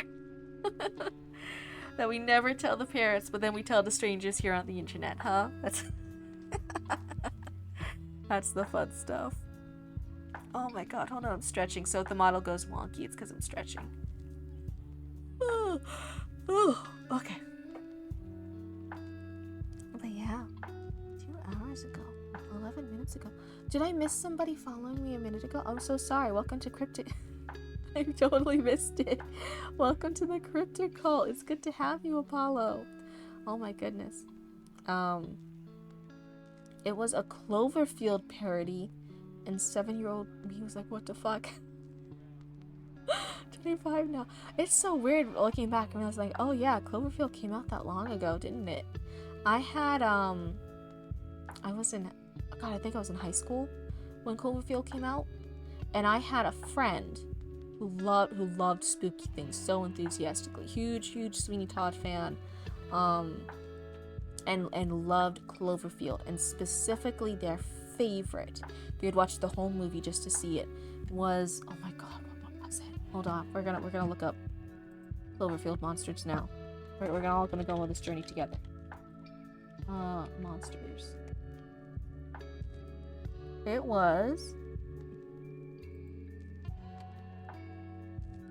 Was it this one? There's not the super, super tall one, which, oh god, you guys can't even see it. Hold on. It's going off screen for you guys. Hold on. I had to fix the frame. Not the one that took up the whole city. Not this big guy. There was smaller ones. What's this? Oh god, this isn't what I want. What is this? Maybe it was this parasite one. But it was they were roughly like human sized. And they kind of ran around on all fours. And she called that one the doggos. Those ones were her favorite. She had a half model scale version of them that she liked having. And when we all gathered together for movie night at her house, that's what she had. It came out, it was like a huge dog sized one. Like bigger than like a huge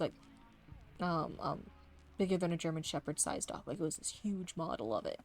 But every time it was on screen, she was like, "It's the doggo. It's my favorite Clovers."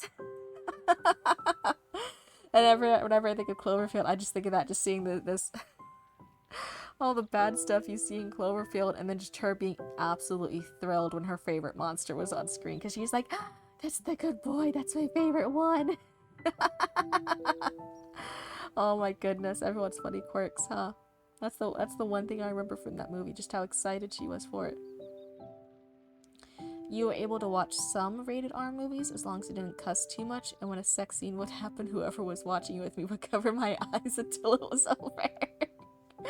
Oh no. Yeah. It was, I actually didn't really watch too much R-rated stuff. I don't think I was particularly interested in it, you know? I was happy watching my younger books, my younger shows, you know, like I was a Pokemon kid when I was a little kid. I was a Pokemon kid. I didn't really want to watch anything too mature. Hi, Luna. I love you. I love you, baby girl. Okay, bye. Just ignore my love. Whatever. It doesn't hurt my feelings or nothing. Yeah, whatever. Yeah, whatever. I was pretty happy just watching like age-appropriate things for me. Books, I was starting to be such a bookworm as I got older that I was reading more and more above my grade level. I was reading older and older books to keep up. And that became a problem when I was in middle and high school. I was reading more and more adult books, and as you get into like from YA to just like older and older YA books, just adult books, right? Sometimes then they would have spicier scenes, and then Mom and Papa Cryptid wouldn't always realize it because it would just be like another fantasy book they bought me because I was interested in it. They would get so upset when they realized, like, oh no, wait, this is for an older audience. Then we realized, oh no, it was sometimes really hard to juggle the reading level with the reading content. But I just kept being interested in fantasy books, and I wanted bigger and bigger books and more books all the time. And it was hard. I'm just remembering them freaking out sometimes when they realized. And I was like, I didn't care. I just wanted the next scene. The next book. What happens next? I don't care. And they'd be like, oh, no, that wasn't an appropriate thing to give our child. Oh, no. And I'm like, so I can't get the next book? And they were like, no. Poor Mama and Papa Cryptid. They were dealing with so much. Your aunt was a huge Underworld fan, so I did see those a lot. That's the vampire werewolf ones, right? Oh my god. I'm just remembering though. Yeah, was it just me? Didn't she look fucking fantastic in the Underworld one? Am I thinking of the right franchise? Yeah. Oh my god, she looked... Man, like, if I looked as good as her in like the leather and stuff all the time, I don't... Forget how uncomfortable it is. I still wear it all the time. Underworld. Yeah, oh my god, doesn't she look she looks fantastic. Alright, good night. Have a good stream. Thank you, and thank you for hanging out with us for Nevermore. It was awesome. It was good getting your feedback about some of the writing industry stuff. Have a good night. But yeah, didn't she? Oh my god. Falls Cage Cop in the War. Man, there was more books, there was more movies than I realized. 2016, damn, this thing's been going on for a while. I did not keep up with this franchise at all. Celine, yeah, Celine was the character. She looks fucking incredible. I would always look like this if I was her. God damn, she looked incredible in it. I remember, I don't know which one it was. Maybe it was Blood Wars, which is the one where she realizes there's like a kid. He's been like in like a coma or some shit, and then they actually find out they have a kid. Am I completely making it up? Yeah, she had a kid with the werewolf one.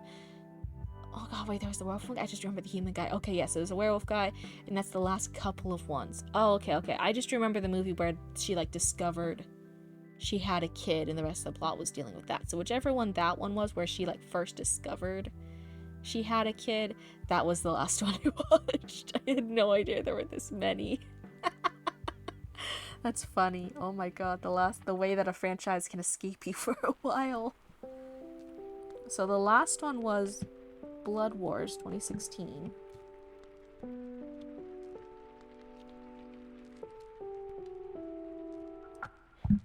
Oh, that's her with the white hair? Hopefully nothing bad shows up. Okay. No, I mean, okay, it's not my favorite compared to the dark hair, but no, she still looks really good. That's the one before Blood Wars. Okay, so I almost caught up. I'm only a little bit behind then. So then the last one I watched might have been Awakening then in 2012. Hi Luna, what's up? What is it? Oh, okay, fine, just walk away. I wasn't talking to you or nothing, it's fine. Why are you being so rude tonight? Oh my god. Man, sometimes I swear we do everything for these cats, and then like then you go and try and hang out with them and be cute and loving, and they're like, nope, I don't know you. Like, what the fuck? I didn't do anything. But man, I hardly even remember the plot of this, other than like, yeah, the werewolves and vampires hate each other, and then she liked some dude and it was a problem, and then eventually there's a kid. That's all I remember from this entire franchise, and apparently I watched 4 movies. That's all I remember. The vampires discover the kid is a daywalker? Oh my god. And they fight over her. That's basically the plot of the last one. Jesus Christ. Yeah, I had no idea about any of this. I'm a fake Underworld fan. I'm a fake fan. I think I just kept watching it when I was younger for the plot of her looking this cool. Not this one. Her looking this cool. I think younger Cryptid, when I was trying to be like a cool badass goth kid, I think this is what I was trying to go for. I did not meet I didn't meet that at all. But I think that's what younger kid me wanted to be. Now I'm just a little swamp witch hag. That's what I am. That's the way it goes sometimes. But man, it is past midnight for me over here. It's 1 minute off from 12:30 a.m. Is everyone having some good writing time? Did everyone like listening to me yap? I tried to focus on publishing, but I kept getting distracted. Same. I wouldn't know that from your writing here. You remembered so much more than I did. Oh my god. Yeah, I've just distracted by her as a kid. I'm like, oh my god, she's pretty. I probably should have realized I was bi way earlier. With the amount I get lost and distracted by Pretty Woman. I just thought that's normal. I thought that's what everyone experienced when they looked at Pretty Woman. You know, you just get lost a little bit. Your brain kind of like zones out. I thought that was just a universal thing. No, apparently that was just young me not realizing I was, I was a little gay as fuck. Oopsie. You know, we live and we learn. At least I realized it by the time I was like a teenager. You know? There's some people who go for like a long, long time without realizing. You know, so hey, props to me. At least I realized when I was still young. What was I gonna say? But yeah, we are about to hit 3 hours of streaming, and we are past 12:30 over here in Cryptid time. So I hope you guys had a lot of writing done, that you guys got some of those final word counts in. We had Ink and Play mentioned earlier that they've reached their goal. I know some people even reached their goals over the past few days and have just been like relaxing and chillaxing for a bit.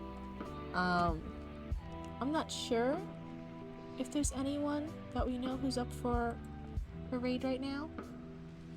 Let's see. Cinnamon Row is. Let's do, is Epic a bad adaptation? Ink and Play. I'm just kind of looking at Lady Winter author. I'm just looking at some other things too in case you want to rate anyone in a little bit. I'm not sure. Let's see here. Oh wait, what am I doing? Which tab am I on? Oh no! Everyone, I'm a real streamer. Hold on. But no, I might just end it here for a bit. But thank you guys for hanging out. I hope it's been a wonderful time for you guys. I hope you guys got a lot of writing done, regardless of if you made your goals or not. You guys have worked really hard to get as far as you have, and that's a huge thing to be proud of. No, we're still good. And later streamer in chat. Well, night folks. Good night, Kiel. Yeah, I'm about to end this here too. I'm a tired Cryptid. I'm still feeling sick. But I think December, I heard some people are working on world building. We're also going to be working on editing. And there's just a lot of things. I'm excited for December too. So if you guys do have any writing that you're done with now and you want to submit it in the Discord for critique or review, this would be the time. Oh, thank you for the follow and welcome to the Cryptid cult. I'm so sorry we're about to stop.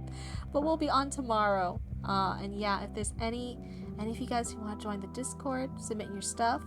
And hey, we can always read it here on stream and give that feedback, get that work going, work on all the second drafts, the third drafts, the 18th drafts that we need to do. Oh my goodness. So everyone, for now, have a wonderful night. Thank you guys so much for hanging out with me, and I will see you guys tomorrow. Goodbye. Thank you.